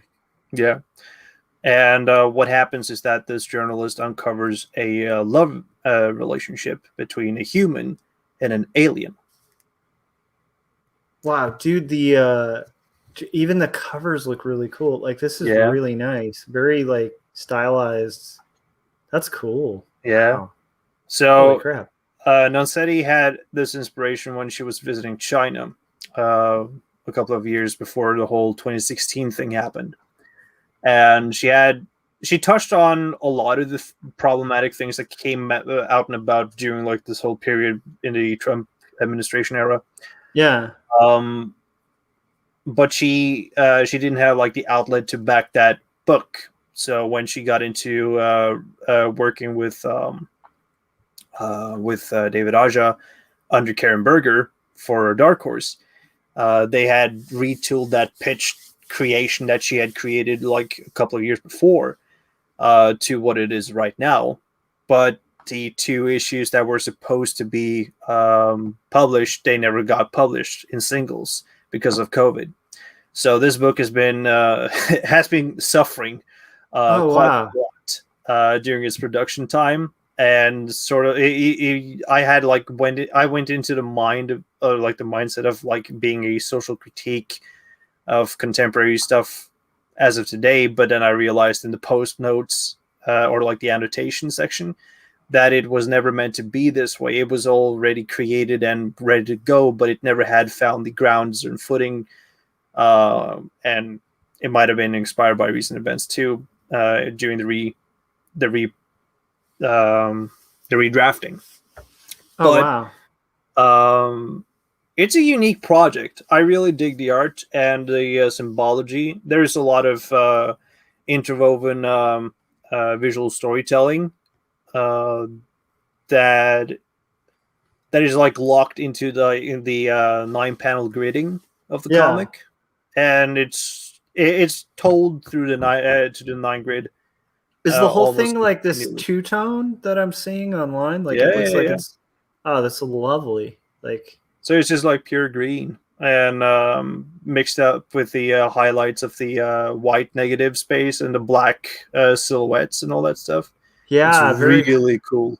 Yeah, very high contrast. Kind of reminds me a little bit of Chris Bichello's work, like on Sandman, like back in the day. It's got that kind of vibe where it's very photoreal. Yeah. But like high contrast. Yeah, I'm gonna have to pick this up. This looks really cool. Yeah, I definitely recommend it if you got a couple of bucks to spend. Nice. That's good. Is it a finished series or it's a series it's a trade paperback compilated one. Since the 2 single issues didn't come out because of lockdowns and COVID, they had to like ship it out as a trade paperback for the finished story. The Seeds by Noncetti, the writer of Daredevil and X-Men, I think. It's awesome.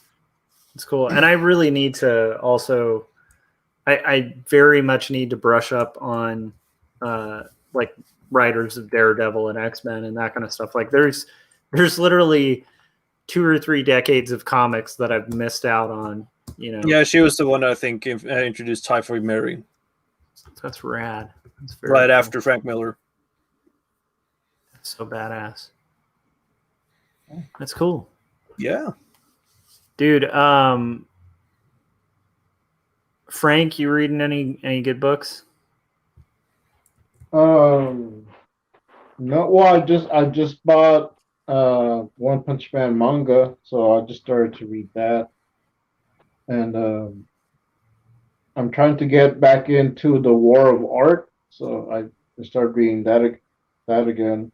It's a good book. Yeah. It's funny. My friend Gaz would heavily disagree with me on that. Like he hates that book, but is he a Peak fan? What's up? Is he a Peak fan? A Peak fan. I don't know what that means. There's like there's a certain book called Peak. Oh, okay. I don't know. I haven't really read Peak, so I don't know. But yeah, he definitely wasn't a fan of it. He doesn't like the kind of artsy fartsy nature of it, where it talks about like the muses and stuff like that. But I feel like if you're doing art, it's really hard to get away from stuff like the muses, you know? Yeah. Let's see. Like in the sense that like it's really hard to deny. I don't know. For me, it's hard for me to deny that there's like something that it's kind of like what you were talking about, Jake, with like artists that have like a totally different personality, but they're doing these like really horrific books, like, you know, where it's like, it's hard to say what that is that just kind of inspires you to like go, you know what, like I have to do this book, like, or, you know, what you were just describing, like that book about, you know, like an alien falling in love with like a human being in a post-apocalypse or something. It's like, that's like, where does that come from? Some of it's from us, but I think, I don't know, there is definitely something mystical about the process of creation, you know, that I think is like, it's hard to get around describing if you're like, you know, it's like that whole philosophical idea of like, where do ideas come from? It's hard not to like feel like there's some kind of realm, you know, it doesn't have to be like a religious thing. It just, I think there is some kind of, trying to think of like the way it used to be described with like the third eye idea, like the third level of thinking. Like a lot of early mathematicians used to think that there's a realm of some kind where like answers lie to like mathematical equations. So it's partially why like scientists and mathematicians, when they find something new, they don't say they made it, they say they discovered it. Like a lot of mathematicians discover solutions to like equations rather than inventing it, you know, because it's like the truth has always been there, you just kind of stumble upon it, you know. That is sort of like the whole like is it aphorism it's called, like drinking the fountain of knowledge. They've discovered a fountain too, or like drips or drops from it. From what? They've sort of like found a couple of droplets from the fountain of knowledge. Dude, that's a very good way of putting it. Yeah. Sorry, I just missed that for like 2 seconds. So I was like, yeah. That's also my 3 in the morning thing. Don't worry about it. Yeah, I was really digging what James was saying in chat too, and Adam as well. I hope you guys are hanging in there okay. I hope everybody's having a good, productive night. Like, what are you working on, Jake, right now? Are you working on that? I'm working on jack shit. That sounds fun. I'm actually preparing to go to the groceries and pick up a Blu-ray. I just got alerted that it came through like the post office right now. Oh, nice! That sounds fun. So speaking of mail, Josh, did you get a letter from me yet or not yet? I did. I got this nice set of mini comics in the mail. Cool. They're very hard to see because it's a low light right now, but very cool. I haven't yet had time to read them, so I want to do that very shortly. But yeah, they arrived today. Very excited about that. Oh, cool. So, Captain Goggles and Mask Woman mini comics. Issue 1 and 2. Yeah, I want to read through them, and then I'll probably show them on a stream or something. And then James just said, it's only 8:11 for me. I'm still wide awake doing Value Sketch. Well, I mean, at 8 p.m., I'd hope, like, you're awake. James, where are you located that it's 8 p.m.? That's a pretty... I'm wondering if that's East Coast. That's very East Coast area. Yeah. Sounds Maryland? Let's see here. Okay, what else do I have to catch here? Okay. James, don't dox yourself if you don't want to. What's up? I said to James, don't dox yourself if you don't want to. That's true. Yeah, that is true. I unfortunately am from the generation where when we got started on the internet, we were doxing ourselves from day one. So, bro, same. That is the lamentation of every generation up until X. Yeah, so they got sold on the social media pill bullshit. Yeah. But what's interesting is actually there's kind of a freedom in that because it's like I've already been doxed, so it's like I like what, you know, it's hard to be afraid of having information that's out there get out there, you know. Are you ready for pizzas? Yeah, that's true. That's not. Melbourne. Forgot about the Okay. whole. Shit, whole I didn't business. read PM. I read AM. Yeah, because I was like, Oh, that man. doesn't sound East Coast to me. That sounds like, that's That's the good. Far East, Melbourne. man. Some of my favorite clients back in the day were in Australia, so I dig Australia quite a bit, but I don't fully understand it. My sister lived there for like 2 years though, Oh, cool. and I like Victoria bitter. Does that make me bad? I don't know if Melbourne's in Victoria. They may hate that because I know they have like their own regional beers. I don't know. Yeah, Bancroft beer. James, explain to us how the beer thing works, because from what I remember, there's like an area called Victoria that has like Victoria Bitter, and then there's other areas. I don't know what those areas are called. They're not states. They're like regions or something. I don't know. You'll have to tell us, and if I'm talking out of my ass, you could say like you are talking out of your ass. But I will say the one thing that I can't get into at all is that the Vegemite stuff. I can't do it.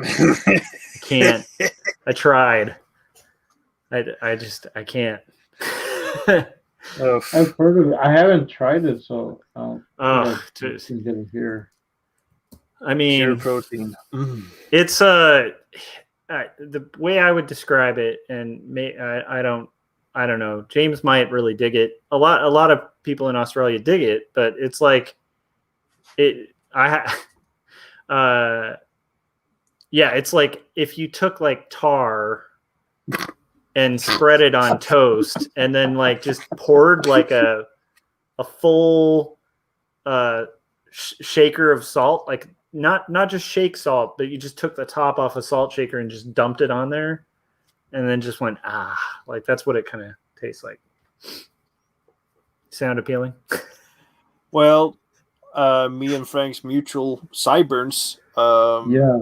He can definitely vouch that Vegemite ain't shit. It's bad. It's so bad. It's So Chris McQuinlan sent Kevin Cross a bunch of Australian snacks and Vegemite back when he was living here, and we both tried it, and we were both like, "This is so bad." He said it's like a mass uninspiring beer, but I liked it. But then again, when I tried it, I was drinking a lot of mass uninspiring beers in the US. So, but yeah, I'm sure there's a crap load of like microbreweries out there that are awesome. That would be equivalent to somebody being like, "You're in the US, you like Budweiser, right? Like you really into Pabst Blue Ribbon." Pabst is no joke in the Northwest. I like Pabst. The catch with Pabst that made it popular with hipsters in the Northwest, like in Portland and Seattle and stuff, was that it like, most of what they have up there are like dive bars because they have really weird regulations on hard liquor. And so when you go to bars, like the majority, like 9 times out of 10, the bars are going to be a dive bar that just serves like beer and wine. And the pricing on beer at bars especially in downtown, is just like absurd. It's so high. But if you go to a good bar, at least back in the day, like you could pay like $1 and get like a tall can of Pabst. And that was the way to do it. So you'd go to a show, you pay a couple bucks, you get a couple drinks. It's a cheap way to get a buzz, and you can regret the battery acid later. But it's sort of like it creates culture in a way. It's also fun in the sense that like it's not pretending to be anything it's not, Mm-hmm. Yeah. I was hearing that it was going to be shut down, but it got saved like twice now. The factory. Oh, really? Yeah, the Milwaukee factory. Wow, I didn't actually know that. I don't know much about it. So. I've been in the financial ring for better of like 2 decades, and it took like especially a hit in the financial crash. But it got like bought out or like saved a couple of times. That's pretty awesome that it did, because that's like the only time that I hear about him in the news too. So yeah, that's unfortunate. Like a lot of what makes the news is like the worst thing you can hear, like where I live, we often get in the news, and it's mainly for like things like, it'll be like, man stab somebody with meat thermometer in movie theater, and you're like, well, we're not all like that. Like that's not like, it's just, but it's like the news coming out of where I live is absurd. You would think it's like just people shooting each other all the time, you know. But it's it's a pretty mellow area. Yeah, my mom's place is sort of like way opposite, because the first thing that she does when she get the papers is that she goes to the obituary section just to check out who died. And I'm like, Mom, we got a newspaper full of information and stuff, and what's going down like in the local area, and you go straight to the obituary? Yeah, I want to see who died. Who's gonna hit the dirt next Sunday? I'm like, fuck, why?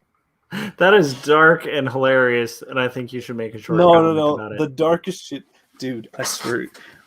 So there's like a retirement home that is built in like the city, like a couple of kilometers away from us. This retirement home is very specific to where it's like structurally has its structural foundation. It's on a hill, all right. On the other side, there's a what they would call a stavkirke. It's like a classical Norwegian church. It's not in use. There is no graveyard, but they had the idea of building the new church on top of the hill. And what they didn't take to account for was that the retirement home was just like right beside him. So all the people that got the side straight into like the direction of the to the church looked straight into the graveyard. Well, so that's like the last. And my mom, she drove past and she just like laid on like this anecdote. So my uncle or my great uncle sat there every day till he died, and it was so nonchalant. And she said like, yeah, I bet that they would just roll him up the hill after he passed on, like a day or so. They would be rolling him up the hill and just like roll him straight into the grave. wow. It's just like, why would you go on and tell all this weird shit about death? One of the best gravestones is in my local church. Just a stone toss away up a river, and it says, well hidden but not forgotten. Because the placement of it is so like hidden or tucked away in like a nook of like the churchyard and behind a couple of trees. So you don't get to see the marking all that clearly enough, but it says well hidden but not forgotten. I'm like, dude, who the fuck are these people? Class clowns. That's what they are. That's pretty hilarious. James said, I don't mind Vegemite. A lot of people make the mistake of spreading it like thick butter. I would just say a lot of people make the mistake of spreading it on anything, but that's where I draw the line on Vegemite. But my palate's weird. I'm an American, so it's like I literally like I'm all about like peanut butter and jelly as a sandwich, which is the best, and no one's gonna convince me of otherwise. Yeah, it's kind of I always found it strange that that's such a weird thing outside of the U.S. because like Frank probably hears that and is just like whatever, like yeah, peanut butter and jelly, like everybody likes peanut butter and jelly, you know. Well, in the sense that you guys are loading that shit up with sugar too, though. So yeah. Oh yeah, totally. But the jelly, it's not real jelly. It's just like it's sugar with like maybe like a drop of fruit in it. Yeah. Mm-hmm. Yeah. But yeah, we're all about like mixing our bitter and sweet. Like we don't care. We'll mix I got a sour palate for my tongue. I love sour stuff. Oh yeah? Yeah. That's cool. I've gotten more used to Add me an IPA, I'll drink that straight. Oh, IPA grew on me. It's weird. I think that happens with really good beer where it's like your palate changes. Like I used to like really cheap beers, like Pabst would be a good example where it's like I'd just drink beer like that or like Miller High Life or something terrible and cheap. Yeah. And then and I'd try like a really good beer and just be like, ugh.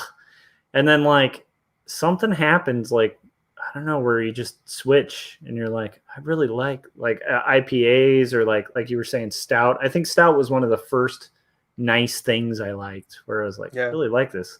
It's Like probably a black also because I'm an ex-smoker, so it's like that. I remember meeting a client years ago who like worked with a lot of rock stars and stuff, and they were having me do art and stuff, and we were having like a business meeting, and I was drinking my coffee black, and she's like, "You smoke? You used to smoke?" And I'm like, "How do you know?" Like, and she's like, "Oh, you just order your coffee black. Like, I've never seen anybody order like straight black coffee who didn't smoke." And I'm like, "Huh. I wonder if it does something to your palate or something." Because I like something about those rich, dark flavors. It's just amazing to me.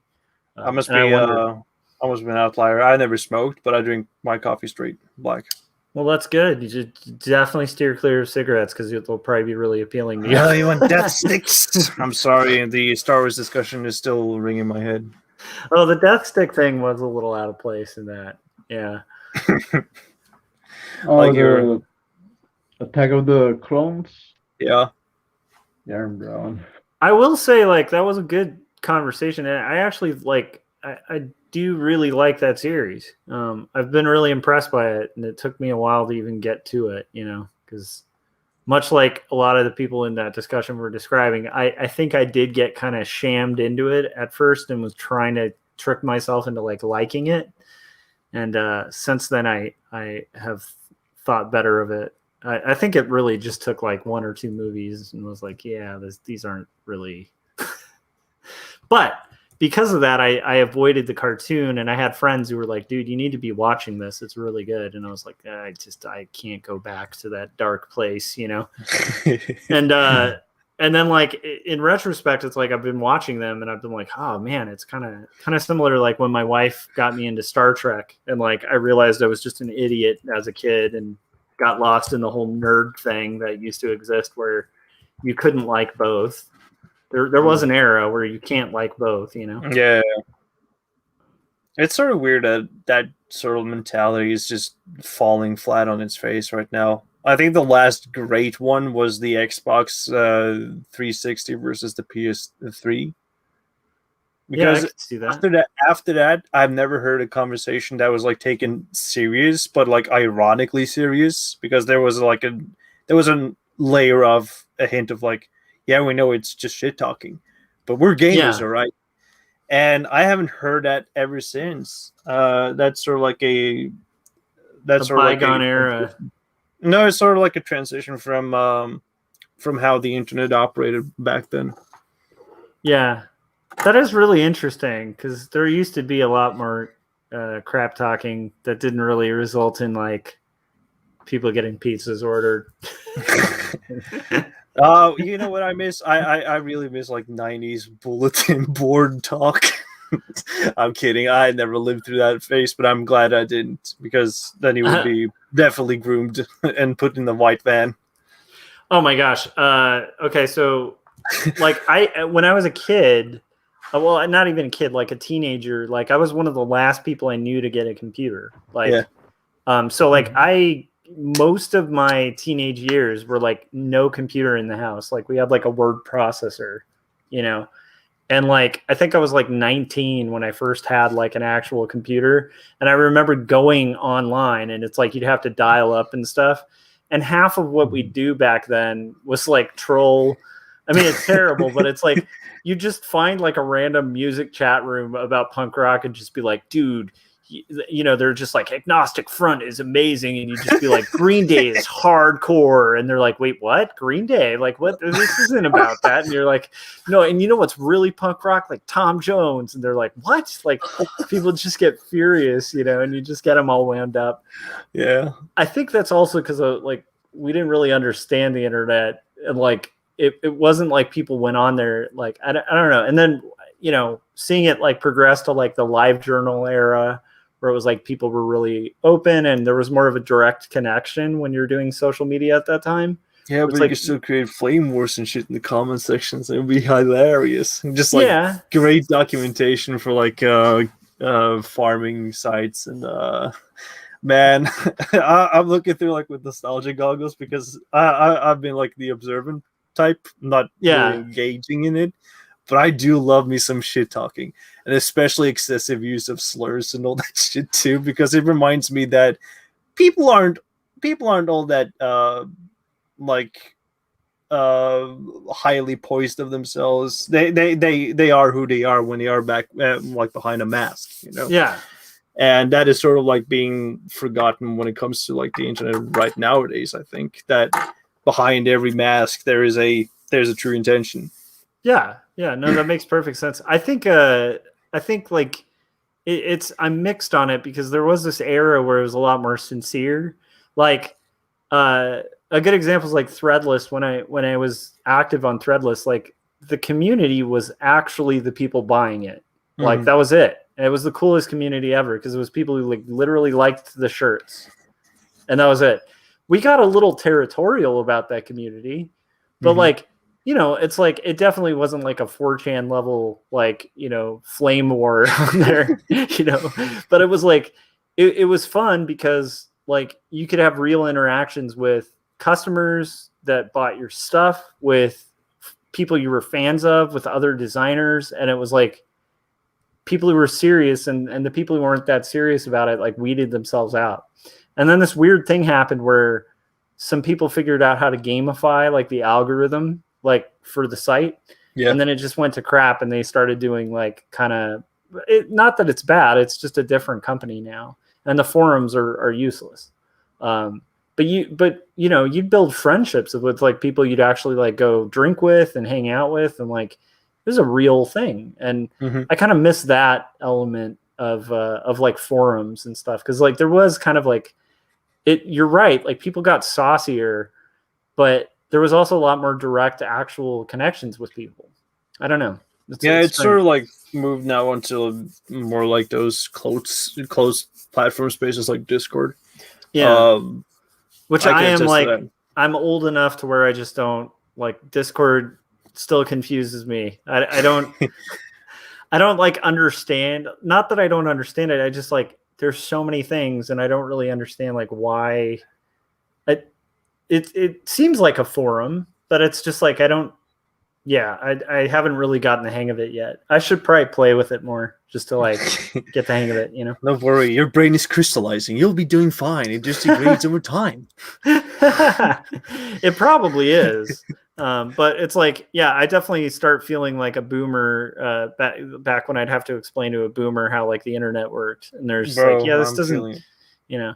Yeah, I'm feeling it right now. I'm 26 and I'm seeing the years going right past me right now. Like where I will end up and where I could be.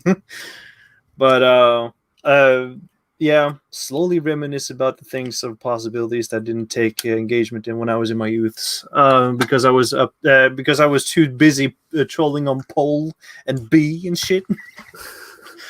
No, that's one thing I'm thankful of. Like the era I was on the internet too. It's like everybody was a little irresponsible and crazy, so it's not quite the way it is now, where it's like it would be hard to be like on any social media platform and not have done something terrible, said something terrible when you're like a 14-year-old running your mouth off, you know? Like, yeah, I'm upfront about it. If anybody's finding out my like alternative names and all that, or like screen names or shit, I don't care. I've said it. I own up to it. I've said the N word, and I've said the F word, and I've said the blah blah blah. You know, the whole thesaurus of curses and slurs. I don't care. I will own up to it, and I will apologize only to the parties that really got offended in the first chance. Or if there wasn't like any direction at it, well, what is there to apologize for? You're just witnessing something that was past me. And if I cannot bring back past me because I left that dude dead and forgotten. Wow, I didn't even know actually about that, but that's exactly kind of what I was thinking, like would suck about like the thing that sucks about that kind of thing is like you kind of need to be able to evolve as a human being.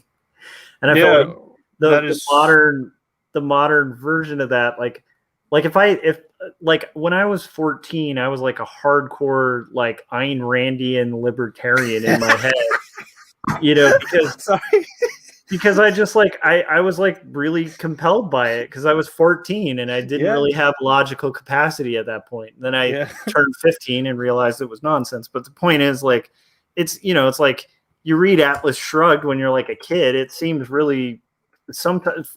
My point is, like, that should be able to happen where somebody can read something when they're 14. I also used to think I really liked punk rock, and that was all I liked. And even then I was like just being an obnoxious little teenager who like wouldn't admit I liked other music than punk rock. Like you have different stages and stuff. And there's definitely that stage where you like, junior high when you're like super into like ultra violence, so it's like any comic is really cool if it's like super bloody and violent.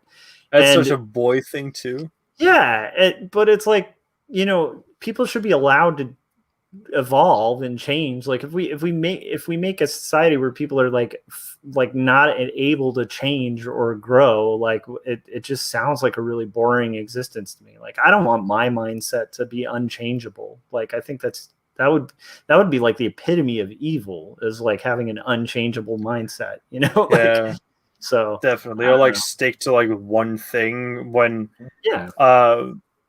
I'm thinking about like from the perspective of a more wiser version of myself. If I were to like get into like Marxism and only had read Das Kapital, well, I wished I could have had that literacy level at age of 15, 16. And then the Communist Manifesto and like stuck to only those two books, I wouldn't have had like the 200 years of evolutionary, technological, and financial history that came after these two seminal works, or like quote unquote celebrated seminal works, or just pick up like I don't know, John Locke and all that stuff. Because it's sort of like the part that lacks within teenagers is that they gravitate towards something that will cling to their immediate identity, or like try to like shape their attachment to something substantial, or like trying to make themselves substantial. They haven't earned it in a way though, because they will need to like rudimentary train themselves into becoming versed in these things. And that is to diversify the thought processes and like the entering society through the artifacts that we have left behind and what we create nowadays. And these things appeal and at the same time create scorn. But I totally agree. People don't create objectivity that early on. They progressively learn and evolve that over time. And one of my favorite satirists said that you don't actually create yourself a personality until the age of 25, because you will have to go through so many hermeneutic cycles before you actually have anything of value and substantiality and some kind of like like a backlog behind you. And I mean, there's a lot of psychological evidence that, at least for men, like we usually don't really fully grow the capacity for reason, like, which is not fun to admit, being a man myself, but it's like till you're about 25. So it's like you young men, like there's a reason that they try to recruit young men to like gangs and to join, armies and stuff like that, because you're just not at a full rational capacity. And you're definitely full of like a lot of weird, crazy hormonal things, especially like young men. And so it's like, it's easy to exploit and to militarize because it's like, you're not, fully, I don't know. I guess my point is, in a weird way, it's like, well, I've lost out on some things, being of a certain generation. It's like, I think probably the last generation that wasn't like fully online. Like I got to see the whole thing sort of evolve and grow with it. But it's like there's disadvantages, because things change and you kind of do have moments of like, I have no idea what, like Discord, I have no idea what that is. Right. But then there's advantages in the sense of like, I didn't have to grow up and like pay for my 14-year-old self saying something like, 10 years ago, that's going to follow me like my entire life. Like that sucks. And like I said, I would have probably thought comedians were funny that I don't think are funny now. Like there's you just change. So I guess my point is like, I do think people, while you should hold people accountable for things they say that have to do with who they are now, I think you can't, I don't know, you got to allow some room for growth for people, So, yeah. There's like that. If the Gestalt don't accept that there's cognitive evolution going on in real time, because your hardware is constantly progressing in your evolution from the day you were born until the age of like I don't know, at least 30. That is to deny. It is sort of like denying that limitation of yourself, really, because there's so many things that hasn't like an effect in your system, especially when it comes to like thought patterns and all that stuff. I mean, I didn't think about all these things when I was 10 years ago. I wasn't really like literate at all. I wasn't interested in doing all these things because I had short attention span. But somewhere along the line, I knew that I had to like stop myself from falling behind, or sort of like find myself. And it does something to you when you have like that when your software just like get like that existential bug crisis thing. Yeah. Yeah. So the Kaiser Sose moment where you're just the Kaiser Sose moment, yeah, or like a couple of them, at least a couple of episodes. You start to like restructure yourself. One of my favorite like alchemy maxims, solvet coagula, or solvet coagul, break down and reshape. I take that to heart. It's like a maxim of everything, and you just gotta like grow and rebuild. And then there's also wabi sabi, that you gotta appreciate the cracks, or like appreciate the form as it is, for all its flaws. That's interesting. Kind of dig it. Yeah, I don't know. Like, Frank, would you like if like who you were like 20 years ago was like haunting you on the internet? Oh no, like I don't even like myself 5 years ago. Yeah, that's actually a really good point. Like, I think ideally, if you're growing as a human being, like that kind of should be the case. Like, it'd be weird if I would be really disappointed if I meet myself at like 70 and I totally agree with myself. Like, that would be so weird to me. I'd almost be disappointed because I'd almost expect like by 70 there should be something I say now that I'm just like, oh, that's stupid. Like, because I mean, you're talking like at that point, it's like it's doubling or whatever, my experience on Earth so far. So it's like you should probably picked up some stuff by then, Yeah, but then again, you're talking from a wiser standpoint, and you have probably had a life narrative up until that point that have had a lot of ups and downs. Yeah. And it could change the way that your whole world perception were from more like naive stances from like way back when you were younger. And that is sort of like a hard thing to like visualize for yourself when you're thinking of future, and that is also like an evolutionary thing that people have to will grapple with, like when they conceptualize future. That is also is like a sign from like that you grow your empaths towards thinking about critical aspects of where you want to go and what do you want to be. You start to like, if you go like really far into that whole angle of like thinking about your old self, you never really know who you're gonna be ending up as, Yeah. or if you like get old at all. But if you're sitting there like an 80-year-old, you'll have to like you'll have to run so many like situation into your head. Like, did you have a good life? Did you actually hit peak performance at one point physically so that you could like live a little longer and not suffer from Alzheimer's and shit? Yeah. Did you Yeah, are you? Yeah, that's a good point too, because like you could also like gain wisdom, but also like you could gain a heck of a lot of stuff that could compromise your wisdom as well. So, where it's like you could literally have your brain not be functional at the point, So maybe you're disagreeing because you're seeing, like I don't know, seeing things or something. I don't know. So yeah, that's a really good point, actually.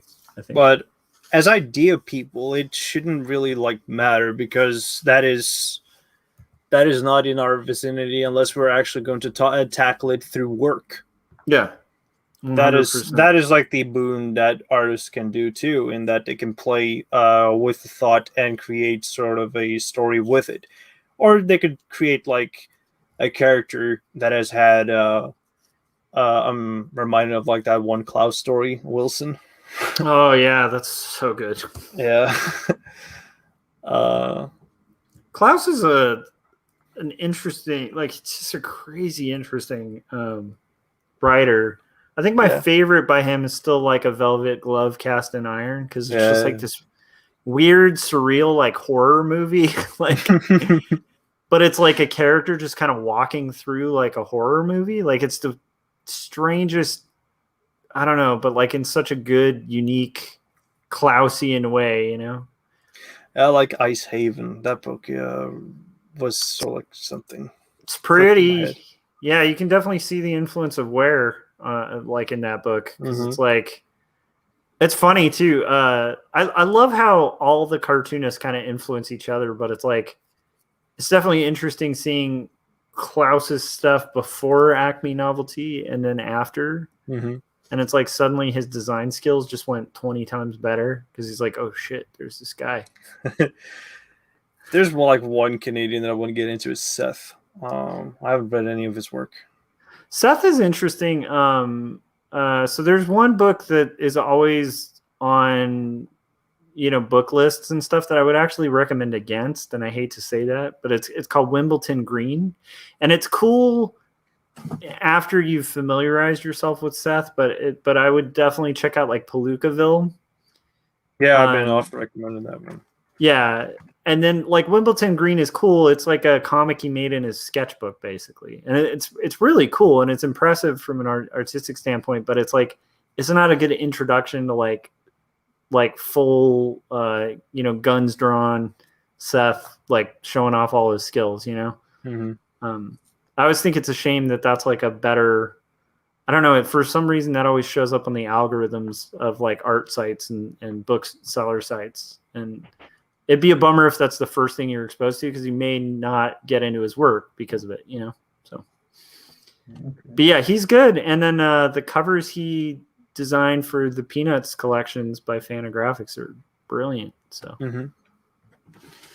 Yeah, I got already like an order shopping list full of books that I've already prepaid for.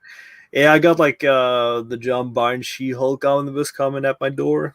Oh, nice. And then I'm waiting for like a lot of manga. And then there's like this one blind buy that I picked up called PTSD. I only saw the cover and I thought, yeah, I'm gonna buy that just like for shits and giggles. That's a good idea though. Like I think it's good to change it up and do a blind buy every once in a while, because sometimes like you can really luck out and discover something really cool. Yeah, it's all like the last times that I will do that, because my benefits will be running out after this. Oh no, I gotta save money. Oh, I didn't even think about that. So do you get benefits through school, and so you gotta kind of make it happen. I got like part student loan, part student stipend thing. Wow, stipendium. That's cool. I'm like, what is that? I jokingly asking what that is, because we don't have things like. Government grant. We kind of have things like that, but not really. It's a government grant. That's cool though, but scary. So you're about to enter outside of the college world. Outside of the safe bubble, yeah. That's a little scary, but it's cool. You'll make it work.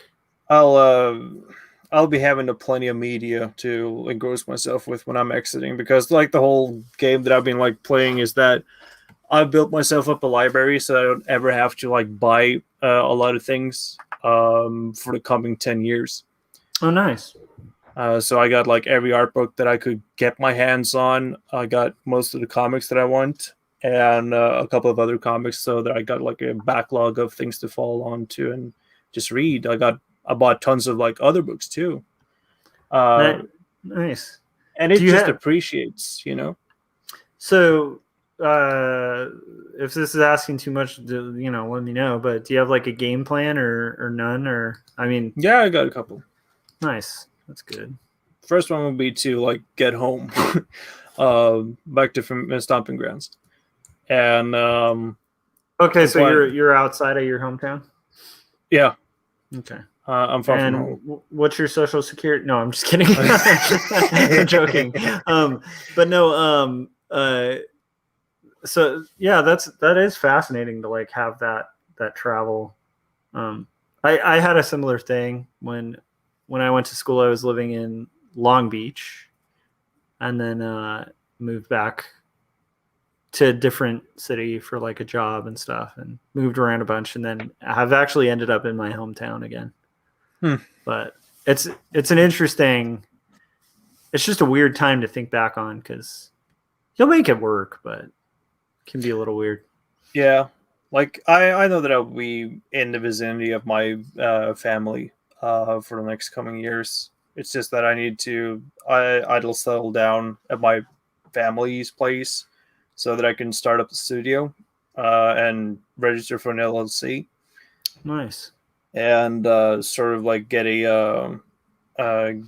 like benefits through like the social welfare program, and then there's like the optional program for like entrepreneurs that have sort of like built an LLC where they can get like a substance or like a stimulus sort of for the business. It's very cool.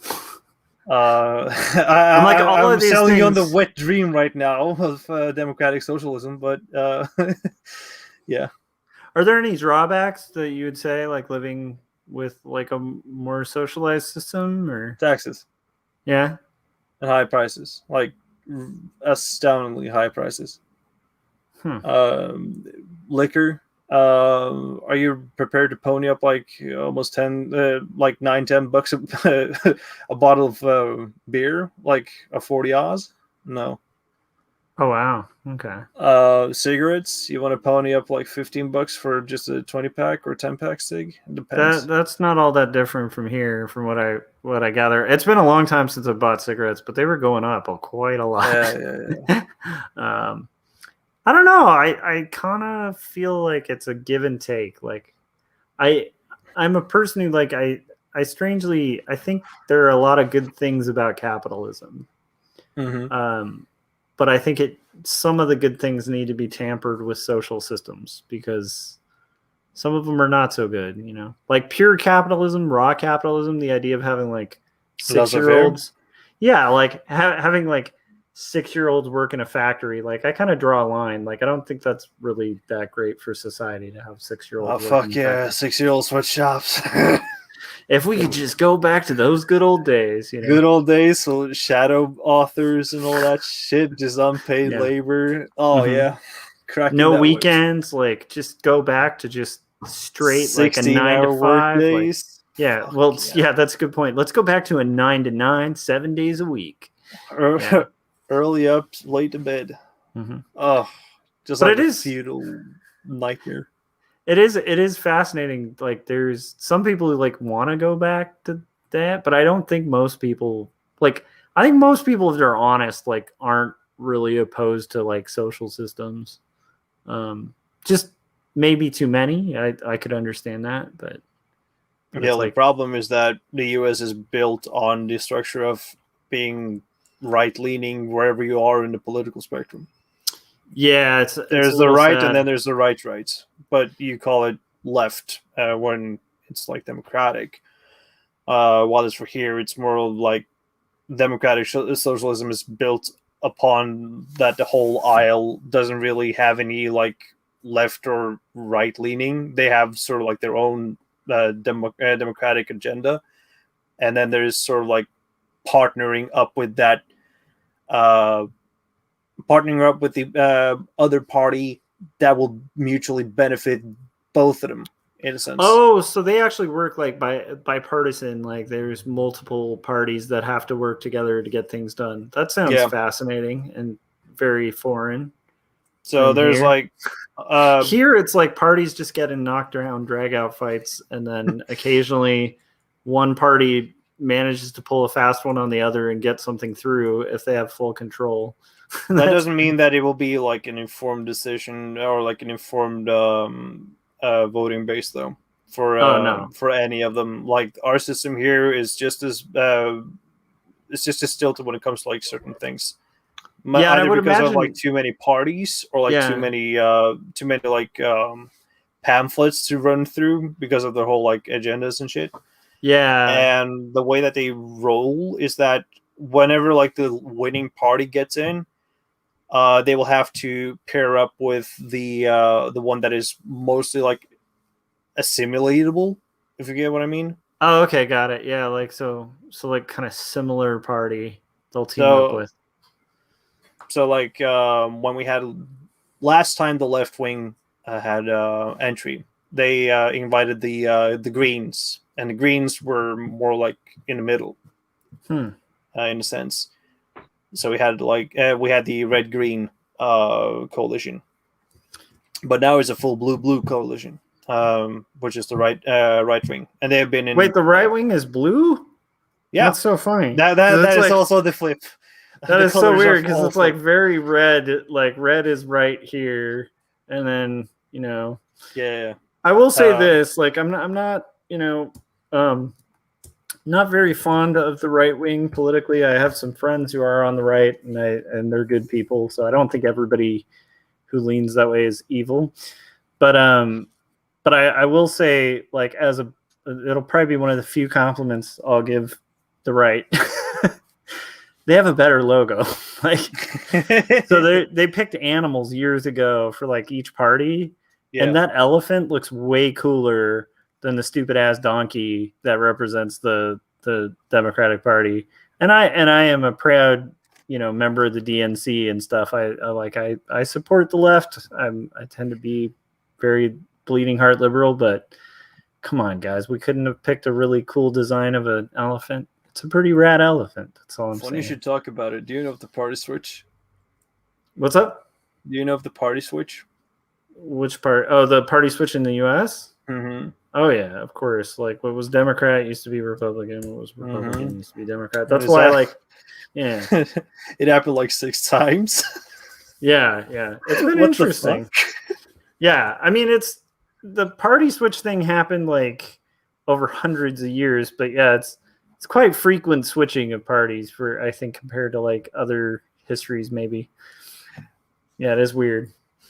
Like the history of the U.S. is fascinating, and at the same time, just like the worst of like every idealist nightmare. I think coming to fruition, but at the same time, there's like a dose of pragmatism that just like springs out of it. Yeah, I think it's tough to.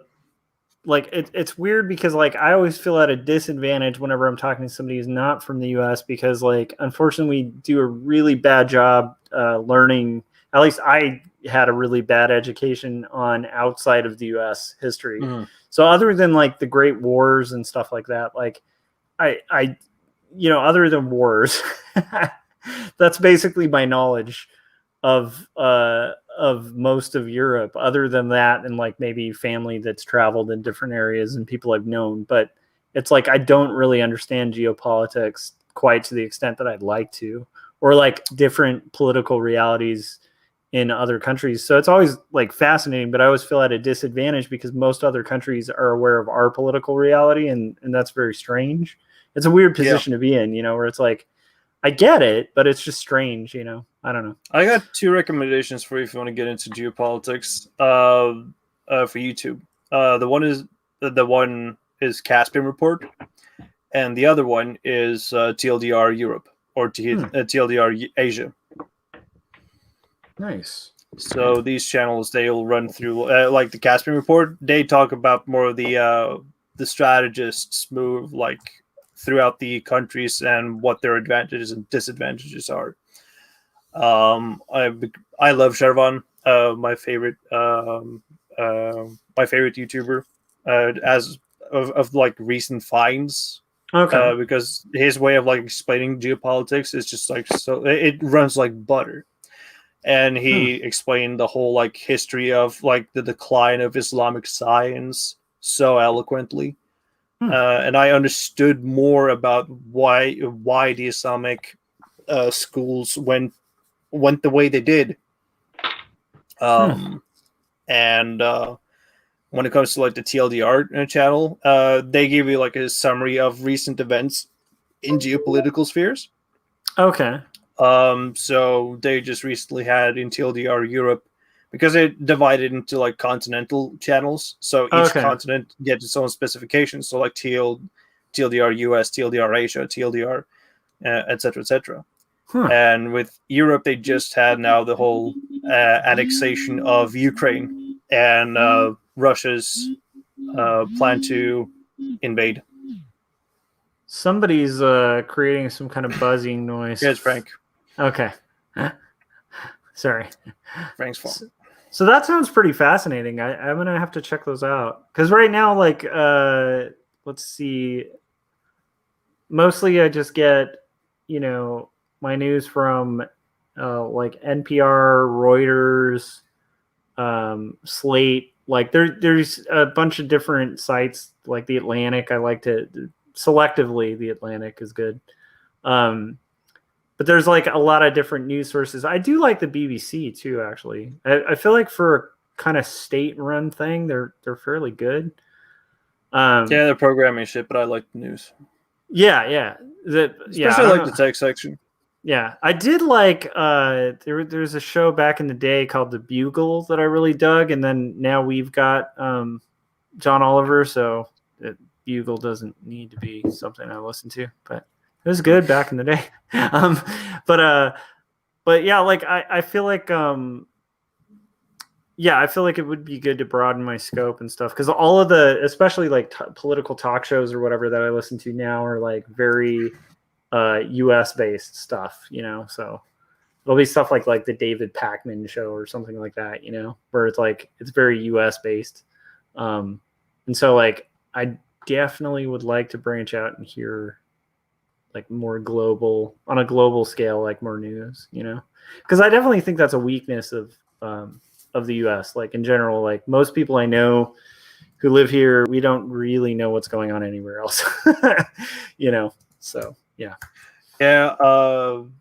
James brought up a point here about the right wing in Australia looking blue too, and I would point out that I do love Friendly Jordies. I do love him covering like Australian news and happenings, especially like the way that it has gone to shit and all that stuff. And it's also a good segue into like explaining the way that Australia is sort of like operating through economics, and that it operates like a big company. When I heard about that from Economics Explained, a YouTube channel that is dedicated to like explaining economic situations and stuff, it's also a good like learning channel into getting to know the financial history of each of the countries. So if you're wondering how our system, like in Norway, is built upon, I recommend you Economics Explained to tell you about that. I like it. He told that Australia is sort of like this company that is sold itself in a way, but into the prospect of mining and all that stuff, and it's just like the craziest shit. I couldn't believe what I heard, because we do that like the same thing, but we do that with our oil, because we put like our oil money into like public trading and stocks and stuff. That's amazing. To me, I think that's fascinating because it's like here, the oil markets are private, which is a very strange thing. Like even if you're like a hardcore like libertarian or whatever, it's like the idea of like this. I don't know. It's very fascinating where it's like a resource that literally flows. Yeah, there's just a lot of like logical conundrums with the idea of ownership of oil because generally like the resource flows under multiple properties, and so the idea of that not like at all having a slight sense of ownership like for the collective as opposed to like the single, like I don't know. Yeah, because somebody invested money in like shoving a stick in the mud so that it would come up and like I don't know. But I know there's capitalists that are like, it's my milkshake. Like I get it, I get that that's there. So yeah, they agreed on it from like day one when it broke the drill through the ore that it were meant to be state run from there on. Because see, that actually makes sense to me. Making oil state owned and not having like private companies to like do the monopolizations. Although there are like weaknesses to that system. I'm not an economist. I cannot explain that, nor am I an oil guy. So I can't really like get into like that. Well, I would be curious, like it might actually mess with the profit. I have no idea, but I would imagine, that would be an advantageous thing for a country to have those resources to like pull, some infrastructure spending from, but the like, again, I know like I also tend to like on a economics level, I tend to be a little more like Keynesian if we're going like old school economy. Yeah, I'm a little bit more Keynesian in theory. Like at least Keynesian economics make a lot more sense than like the Austrian nonsense that I've read. I read so. Yeah, I mean it's been suggested, dipped into it a little, but yeah, I don't know. I tend to be more on the kind of Keynes side of like economic theory. But it's like, it's weird to me. Yeah, I don't know. It's fascinating, but I would definitely say like economics is not my my like specialty or anything. Well, ain't that like the artist's bane though? Economics. Yeah, that's true. It's like if I understood economics better, I probably would have picked a different career. Actually, like choosing artists as the profession has made me more interested in learning economics or at least business. That in of itself has sort of like. Well, there's a lot of principles of business that I completely understand just having run my own, and then working now as like an executive at one. It's like I understand business. I understand a lot of principles of trade and just basic business practices. Yeah, like that's good. And if you learn like personal finance, which like I think one of the biggest mistakes people make when they think they get economics. And this people who probably haven't studied economics like myself, like I would be making a big disservice to myself to pretend that like global economies or like government economies, like entire countries, that those economic laws follow the same basic structure of like personal economics. Like I understand that, like I understand how to save money, how to invest, like how not getting into debt is like there's certain laws that are really great for like personal finance that don't even apply for a large business, because it's like if you were to tell like a large business the debt is bad, that would be absurd. Like most businesses grow based on debt, like they take out loans. Like exactly. That is literally like the bread and butter of a growing business. And actually a profitable business is quite often in debt. Like it literally is like this weird kind of ratio. So it's like it doesn't always, but if I were talking to a friend about their family or something and they're like, I'm going to spend a bunch of money on credit, and I would be like, no, steer clear. Like, don't get into personal debt. Like, right. There's just different structures, you know, for like, I think economies are way more complex. Like the more people you add to them, you know? Yeah, that is sort of like what I want to limit myself from, in that I don't want more additions to my labor. I just want to work for myself, really. I know that it's going to be very labor intensive and pull a lot of my effort, but it's more manageable that way, and I don't have to like have the life of another person on my conscience all the goddamn time while I'm working. I am sort of like sensitive when it comes to that, in that I have like assured that people have to get paid and all that, and it's not really fun when you do microeconomics in that way. Oh no. Yeah, I mean, managing payroll and all of that is a headache, and like the bigger it gets, the harder it is. But it's like, you know, it is totally possible. Like I can say this, like, because you're just about to get out of school or whatever, and it's like I was about the same age probably when I finished my bachelor's, as it sounds like you are, and so. It's really interesting to me because it's like, you know, there is this weird thing where you're kind of going out into the void, but if you hustle and really work hard, you can get paid to do art. Like I would definitely recommend don't just target comics, but like, you know, pursue illustration as well. Because it's keep all the doors open, you know. Dude, illustration is so much more lucrative, like pay wise. It's just so much better. Comics are great. Keep doing comics, but you know, I want that furry money. Hey, that can be money. It's I remember there was a student who was trying that, and it was hilarious to me. It backfired. No, they made really good money. They made better money doing that than they would have doing like the art they were learning. So. Yeah, but it's only so much time that you can spend drawing wolf dicks and inflated stomachs. Yeah, I think they got a little tired of it after a while. Yeah. There's mileage, just like what any old good road broad would say. I think it's one of those, like, there might be somebody who that's like their inner calling and that's all they want to draw, and it's like that's beautiful and it can pay the bills.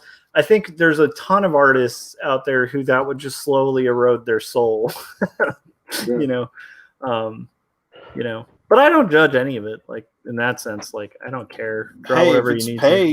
It's paid, man. I mean, I'll say I have a line for myself, and this predates me being religious, you know, because back when I was like an avid atheist, I remember. So this was like before I was an art director, running my own business, and like it was right after the first economic crisis when like the whole market just collapsed, and so this is like during Bush, right? And so I had just moved to a different state, and then the entire economy collapsed after like a massive moving expense, and I was. And like most of my clients, one of my clients at the time was Merrill Lynch, which is like great client to have during an economic collapse that has to do with the stock market, right? So most of my clients just fell off the face of the map for like, so there was a good like 3 or 4 months where like the predictable income that I had worked for years to like build was just gone. And like, it's like the floor collapsed. We just moved to a different state. We have no family nearby or anything like that. Right. And so I was like, desperate for clients, and I remember this guy wanted me to draw like porn comics, and I actually took the bid, like in the sense of like I checked out what the job was, and so he sent me a script. He was gonna pay me, and it was something ridiculous. I don't know. So if somebody doesn't have a moral line on this, good for them. They should pursue that work. But it was like they were gonna pay something like $500 or $600 a panel, which for comics is insane, you know, and keep in mind, this was like a decade ago. So that was worth more then. So literally if I did like a 4-panel page, you know, it's definitely starting to compete with illustration pay. And then if you do like a 5-panel page, you're starting to exceed illustration pay. So I was like, all right, I'll look at the script, And I checked out the script and I couldn't do it. And part of why, and this was like at the time I was an atheist when I got this, but like I remember reading through the script and it was like some weird story about like a army camp and like, like the sergeant's gonna come to the army camp and scold all these women who work there or something. And it's like, at first I was like, well, okay, whatever. Like I could see how that's, but then every other line was like, and she's not enjoying it. And she doesn't like it. And I was like, oh, this is just like a weird, creepy, like rapey comic. Like, I'm not going to illustrate that. Like, that's nonsense. So it was like, it's just this weird thing where I was just like, I literally can't do that. Like, no matter how desperate I am for money, I just wouldn't be able to sleep and feel okay about myself after that. Like, even with a pseudonym, I don't want to contribute to that because, like, might give somebody weird ideas or something. Like, I just don't want to do, like, a weird, creepy comic like that. Which is funny. But that's back in my atheism days. But like, this, Jake. It's like there's that weird misnomer that it's like somehow people have this perception of atheists sometimes that, like, they can't be moral or make moral decisions. That's absurd, Hey, whenever I do comics or like porn related specific things, I am doing one right now for an anthology. But I always make sure that it's within the militest in a way. Yeah. And no matter how they're gonna like argue that shit, it still passes the Miller test. That's the way that I made like quality assurance that the art is actually a presentable piece of art. What's the Miller test? I actually don't know what that is. It's the obscenity law thing. Oh, okay, nice. That's good. So, still, if I want to like introduce something that is either taboo or something that is sort of like a dark subject matter, it still falls into like passing the Miller test. Yep. Because I just need to like run that shit so that so that when some egghead comes along and they're like, oh, this literally masterpiece here, it sure is contrived and controversial and all that, but it's still a good piece. It says something. It sparks a discussion. It's sort of like the service of art in of itself too, and that it's supposed to create more discussions surrounding the piece rather than to be locked into one specific purpose. Because multifunctional art with multiple functions and multiple ways of like viewing it and tackle it from all ages and ranges, it tests subjectivity, and I like that. Yeah. And now that I got that on camera, I'm glad that I've explained this position so that people in the future can go to my friend here, Joshua Kemble, and subscribe and like and share, please. So that we can all be in good cahoots before like the cancel wave comes after me. So why would a cancel wave come after you for having art that doesn't that, like, I don't know. To me, that doesn't seem like cancelable. But I haven't told you about Guantanamo Babes already. You did. I don't know if I need to hear details, but I do think it's a funny. It's a terrible pun. It sounds like a shock comic, which is fine. Shit, I did forget that I did tell you that. Yeah, that actually sounds like a shock rock thing. I almost feel like, oh my gosh, who's that? See, this is me being old again. There's like some hip hop musician who did like a devil song where like he's like selling shoes or something made of blood, something like that. I forget. It was like some hip hop guy who's like doing hip hop I don't even hear of anymore because I feel like most modern hip hop sucks. I think that's age, right? Aging out, bro. Of it. You hold your horses. One of the best rap groups that have come out of Britain just has been dropping like singles here and there now. Okay. There are two old men, like the 60, 70 years, and they drop bad fucking bars. They're so good. Ooh, okay. I haven't heard Brit pop or Brit rap like that since like, I don't know, since MF Doom. Or okay. I'm hyping it up, but I'm sending you the link for like. Okay. definitely do. Yeah, so this guy, I forget his name, but it's like it was all over the news as this like shocking, terrifying thing. It's like this guy does video that's satanic and all of this stuff, and it's like I just at the age I'm at, having played in bands for as long as I have, and just been in the world, it's like, what is so shocking? Like, this is just Alice Cooper, like 2.0. It's just like, it's shock rock. That's all it is. It's like, it's a big shock rock thing. It's not like the hardcore, like Norwegian death stuff where they're like not messing around. Like some of them, most of them are, but then there's that like one weirdo who's playing the show and he's like, no, I like literally like do this. And you're like, oh shit. Like you're not the guy. And actually there's some really good documentary, and I'm blanking out on the name of it, that like actually talks about like the crazy Norwegian death band that like murdered a bunch of people. Mayhem. That's it. And it's funny because in the documentary, they interview all the bands that used to play with them, and they're just like, yeah, they were kind of weird. You know, they're guys who are just like the whole group, the whole fucking outfit there was just weird. But yeah, it's like famous, this whole like Euronymous fell down the staircase bullshit. But it's lights. But it's one of those things of like, you know, where it's like, I guess my point is like, I don't know, like the whole marketing a shocking story to sell books or whatever, that's a thing. Like it's been a thing for a long time. It's not a big deal. Like, you know, I don't know. Yeah.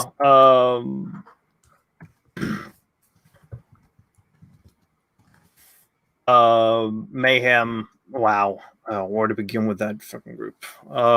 Let's start with Dud's Suicide. That's a good start.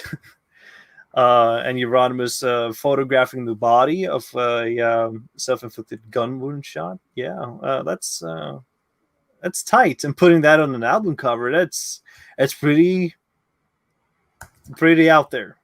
Yeah, it is. But like the thing that I found fascinating about it is like I said, there is like a whole segment that's literally doing that as image and as shock rock.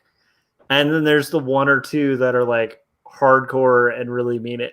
Like, you know, it's like, it's a little different, you know? Yeah. Like, and I think it's weird when, to me, it's fascinating when people can't parse the difference. Like the case I was talking about with the hip hop guy in the US, it's like really transparently like a very big like shock rock ploy. It's not like anything beyond like, hey, this is going to sell some albums and shoes, you know? Yeah. Whereas there's some guys, you know, like another good example on just a totally different spectrum would be like Joy Division, right? Where it's like you have bands that are like talk about depression and they're severely depressed, but then you have Joy Division who like during an interview are being questioned whether they're depressed or not, and like carve I'm depressed on their arm, you know, like in the interview. Like there's different lines of things. Most bands that play depressing music aren't there, you know. I don't know if that makes sense. No, like mentally, yeah. Yeah, so it's like, you know, but and I think it's weird if like people always assume like, oh, this is like everybody must be there, and it's like not everybody is. Like some people are, some people aren't. It's, you know, I think making the wild assumption like anyone like Meatloaf is like somehow like driving like flaming motorcycles everywhere he goes and like, you know, signaling for the devil. Like, come on, it's Meatloaf. Custom hot rod straight out of California. Right? Like, yeah. So it's not all. That's my point. Is like I just think like I don't know. I wish people could see nuance in things. Yeah, or like just don't jump into like wild conclusions. You know, my favorite artist, one of my favorite music artists, Peter Steele. He was in like, I can't remember the name, but he like made White Supremacy or like Male Supremacy. That's the name of the song. Total satire. And he carried that onto Life Is Killing Me, one of the best albums of Typo Negative. And he had like this whole like legend built around him with Roadrunner Records when he was signing it, that he was signing it with blood and cum. That is sort of like that must be some kind of fiction to it. But when you listen to Life Is Killing Me, he's sincere, but at the same time he can still deliver a good comedic like story out of all the ballads and these speedy industrial sounds, or like gothic rock. Yeah, It's weird that he managed to like to create that, and he's the guy who had the Origin of Feces, the worst cover, the worst, one of the worst covers of all time. that's right. I kind of forgot it was that's typo negative, right?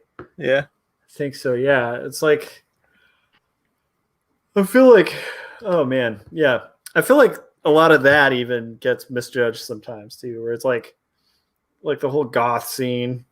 I remember when I was a very young man, I dated a goth who like got me into all the goth culture stuff, like in LA, Los Angeles, and which was like there was a certain hub and like specific clubs and stuff like that, and like the same like 10 people, like not 10, but like same 100 people at every single one. And then you had like bands getting like signed to like these weird, like Wolfsheim's on this record label and I am too. So, which is funny because Wolfsheim's like pop rock. But anyhow, the point being like, it was interesting being introduced to this whole different subculture where there's like big arguments where it's like Nine Inch Nails stole like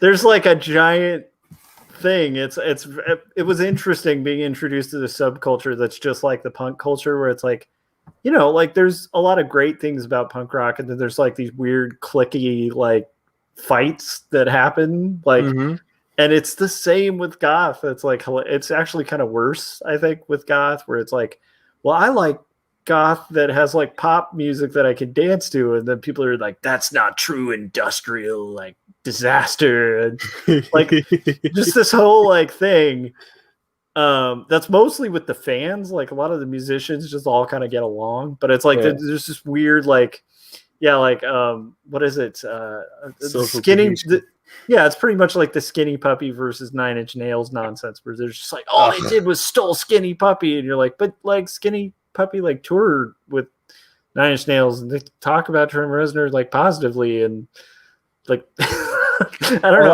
Like, let's take an Ohio example of that.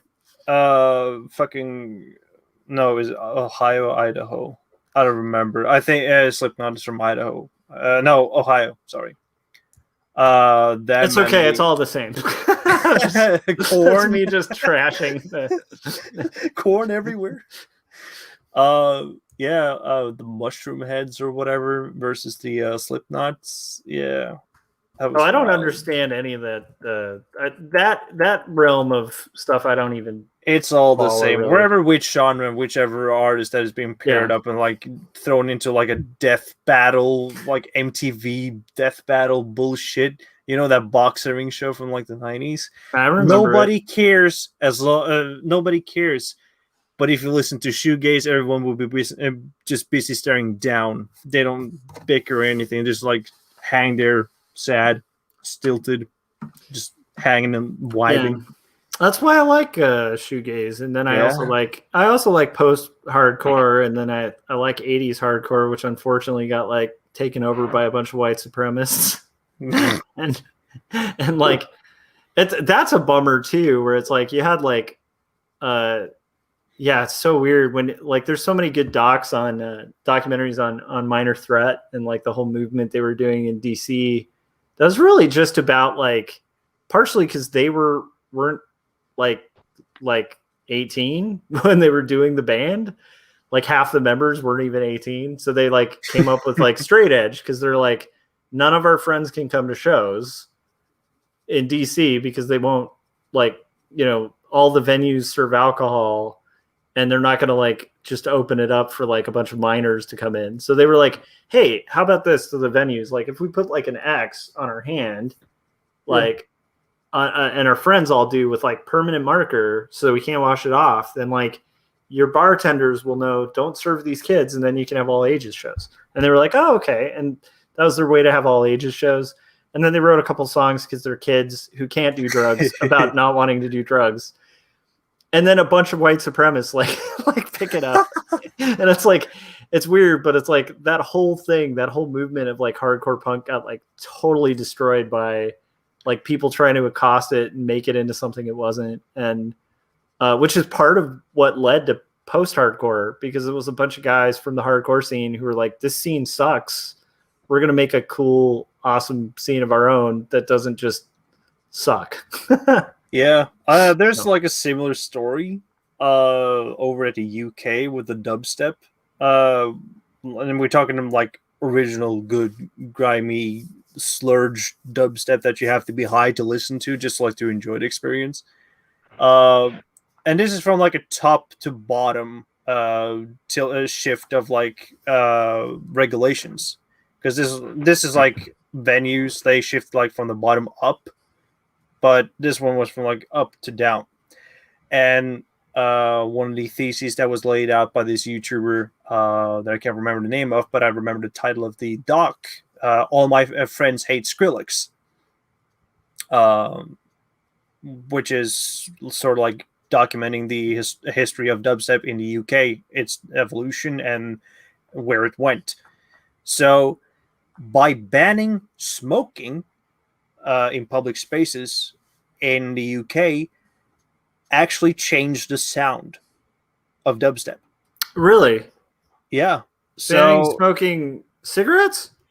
Yeah, by banning smoking of cigarettes, they banned they banned marijuana at the same time. So you couldn't publicly smoke marijuana in venues.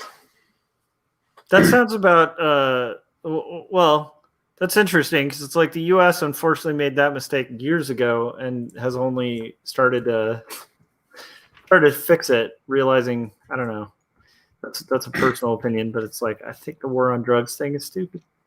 So the way of like creating sound, they couldn't create like the retentiveness of the audience, because they when they were like stoned out, they were just like conjuring their own like little thought bubble and philosophizing and all that shit. Well, they was just listening to good vibrations. The only and then they had to like create more spikes, and they had to take alternative substances like alcohol, and then suddenly you will have a short attention span. And that's interesting. That's why they had to like shift up to more noisier, more repetitive notes, like repetitive drops and all that stuff to keep the retention of the listeners. It was weird, but it actually makes sense why dubstep sounds so bad and why it had to be like completely separated into bro step, like the worst alternative to dubstep. That's so interesting.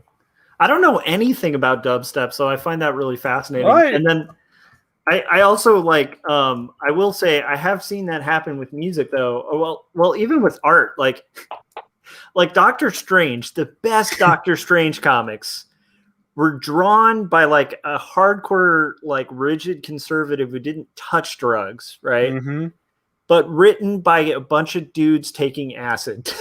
And it's like, they're amazing. And I'm not even like, I'm a person, I don't do any drugs. Like, I don't even smoke pot. Like I did when I was in high school, and I just kind of got it out of my system. Like the most I'll do is have like a half a glass of whiskey, maybe like once a week or something, or a beer, you know, like it, but it's like at the same time, sometimes like stuff that's made with people on drugs is really great.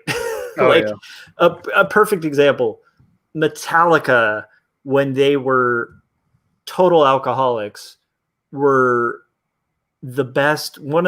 They were incredible. And the second they sobered up, they sucked.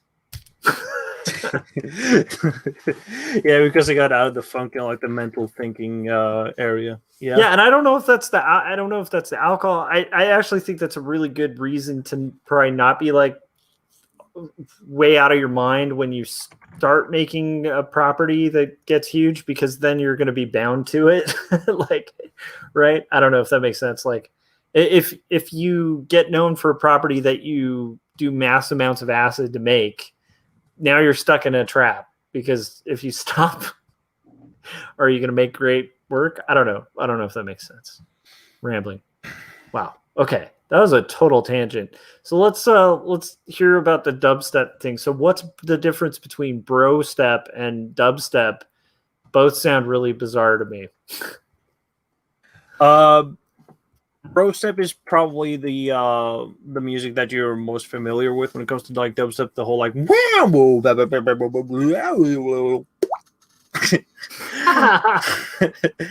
so sorry, I had to like add that. No, it was a good one. And then just like they really like to repeat the same leitmotif and the same drops. So it's sort of like structured like an ordinary song in a sense, but it's loud and bombastic. While for dubstep, its structure lays more into the texture of music, and Okay. it's So it's playing, like the prog of digital. yeah, think of it like concrete prog, actually. Yeah. Okay. Because its inspiration was taken from the urban streets of like a multiracial, multicultural East End London and all that stuff. That's Got it. mainly where like the scene were built up at. There's so much cool stuff that's come from the East End of London. And then you don't like think about it when you listen to it, but when you get that context, it clicks. That's sort of like the flavor of like the city. You can taste it. Mm-hmm. Auditory tastes comes to you like this is how like the mentality of walking in the night of this part of town. This it's sort of like a night and day difference, but when you when you put yourself into like the view of the of where it originated and how it came to and how the culture surrounding it built the sound, and a lot of it has sort of like strong it's built strongly into like bass lines, and bass lines is sort of like it's sort of like a heart in a way. Rather than the regular drumming, you have more like electronic synthesized bass samplings and such.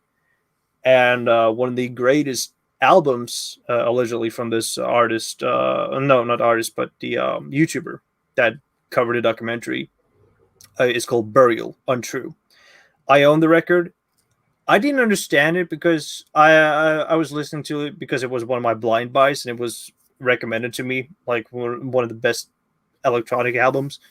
And I like electronic, but I never really understood that type of electronics.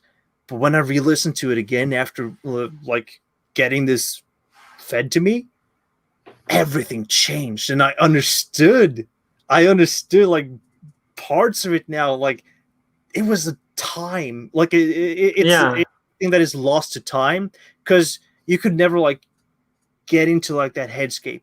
You have phones and shit right now today, but back then when communication was limited, so like you had to be in like in the social circle, or if you were like going around alone, not having like headcans on and playing like different tracks, you have to like being inventive and find like the rhythm of the city and all that stuff. It's just crazy. Oh my god. And then I started listening to other tracks too, but I can only imagine how much that it did for people that were in like altered states, because every art is sort of like enjoyed on a level that is uniquely tied to their own view of the world. But when they do that all with psychoactives, it becomes like a transcendental experience for them. I can understand that. Like that, I can understand. Like there definitely was when I was reminder. I listened to the album sober. Don't worry about that. When I was a young man, though, I did ecstasy a few times, so there was that. And like I will say that I don't endorse that now, and I think it was kind of stupid at the time. But I will say it's really nice to listen to music, especially music with crazy heavy bass lines. So, and it does make it does change the music, and the music changes your experience of those kind of things. So I definitely can understand that, especially in rock and roll too. There's a whole bunch of movements in rock that were very driven by drugs. Yeah. And so it's not much of a shock. Like heroin and speed and all that bull devil shit. I'm not a fan of heroin, but I love the song "Heroin" by the Velvet Underground. So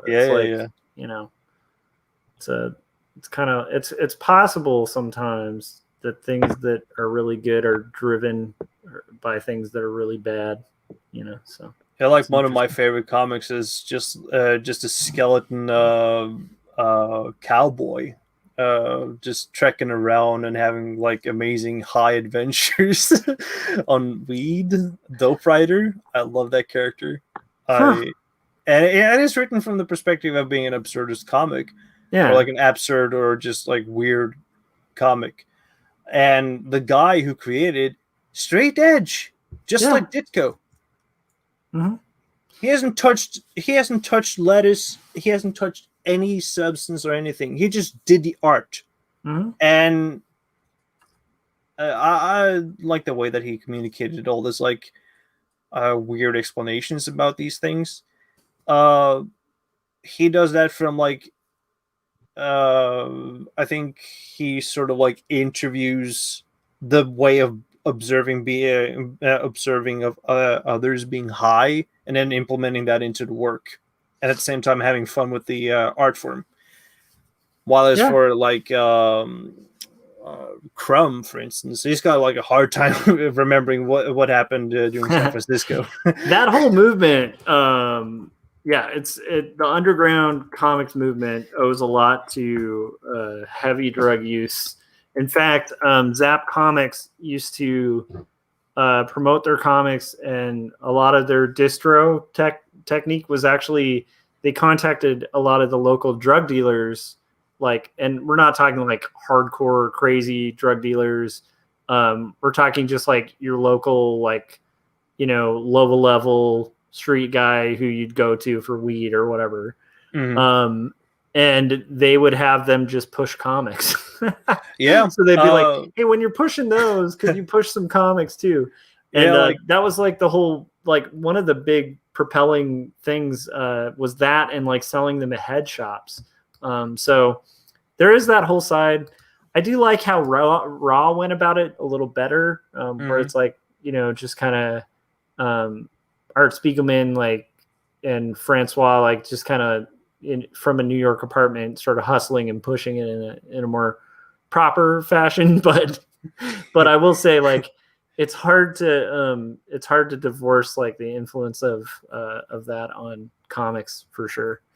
Yeah, Indievolt have recently they've been talking about it again and again when it comes to selling comics now. That it would be good to start selling comics at the dispensary shops for legalized states. Yeah, it's not a bad idea to sell comics wherever the hell you can sell comics. Yeah, it's just it would make sense to have a spaced out a high and still read some really good and fantastic comics. Just agreed. Okay, we're at 3 hours. I have managed to finish this weird discombobulated thing that I've had to finish. How but I think it works. It's got some C tattoos on there. It'll work for what it needs to do. So thanks to everybody who's joined. Thanks, Jake, for hanging out and talking philosophy and drug related music and awesome, just great overall conversation. It's been really cool. Frank, thanks for hanging with us. Sorry we're so I feel like we didn't let you get a word in edgewise, and that I feel bad about that, but I tend to and I have to go also. All right, well Frank, thank you again for sending these cool minis. They're very awesome. I appreciate them. And I hope you have a good day, and thanks for hanging out. And then thanks to everybody in the chats, James, Jarvis, Adam, Lore, basically everybody who stopped by and has watched these. It's been fun. I think there's a couple people who may not actually be chiming in on the chats too that have been watching. So we appreciate it. And if you haven't yet, hit the bell, hit subscribe. The bell is helpful, I guess. There's options on it that can let you get notifications when we're about to go live. And Jake, where can everybody get the anthology featuring your work again? So you can get the Indie Volt Revolt sequential art collection issue 1 on Indiegogo. It is fully funded, almost at 160 something %. Awesome. And it will go into demand in under a month, if I remember correctly, in about 20 days or so. Awesome. And it will be only available for print once. So if you want to get in on it, just type in wherever you want, whichever search engine for Indie Volt Revolt, and then you will find it. Awesome. And Lulu.com for the 9 volt. Sorry, there's a lot of Volt anthologies that I'm involved in. For the 9 volt Cosmic Unknown, head over to Lulu.com and grab yourself a 9 story anthology with cosmic weirdness in stark black and white for only $6.70 something cents. Awesome. And Jake's comic for that has like a really cool. Is this a car chase one? This is the car chase. No, this is not the car chase one. Okay, which one was the car chase one for? That's the Indie Volt Revolt. Okay, that's really badass too. So anyhow, I recommend you guys check out Jake's work in those comics. It's really cool. And I will be trying to pick up a copy as well because I'd like to. And then Frank, where can everybody check out your stuff? Where can they get mini comics and all that fun stuff? Well, you can check me out on Salazar Art Nation. That's my YouTube channel. I also have my Instagram under the same name. And if you want to get digital versions of my mini comics, you can go to my Coffee account, Salazar Nation Designs. And we are streaming tonight on the Taraco Creative Cast. We moved to Monday nights at 9 p.m. Central. So we're actually having someone from the Discord who worked on the Cosmic Unknown also. So we're going to have a guest tonight. We're going to talk about the 9 volt comics. Awesome. That sounds great. Cool. And then for me, just, it's Monday. So tonight, tune into the Indie Review Show, which is 9 p.m. Pacific. So I think it's probably before or after. I can't remember the difference between Pacific and. I think it's right after. Yeah. So we're like right after Frank's. So go tune into Frank's and then come check out the Indie Review Show. Corey is picking a book this time, and it should be a little more lighthearted than the last few we've done. And then Monday after, I'll be doing Black Hole by Charles Burns, reviewing that, which is one of the best illustrated graphic novels. Super gory and great, and full of Charles Burns awesomeness. Like if you want to learn feathering, look at that dude's work. But anyhow, so that'll be tonight, and thanks again to everybody who tunes in, and thanks to the Night Gang. We appreciate it, and we will see you guys probably like tonight or tomorrow. I do these almost every night, so all right. Night Gang. See you guys. Night Gang forever. I think we should get Night Gang tattoos. That's really what this is gonna head. All right. Have a good one, guys.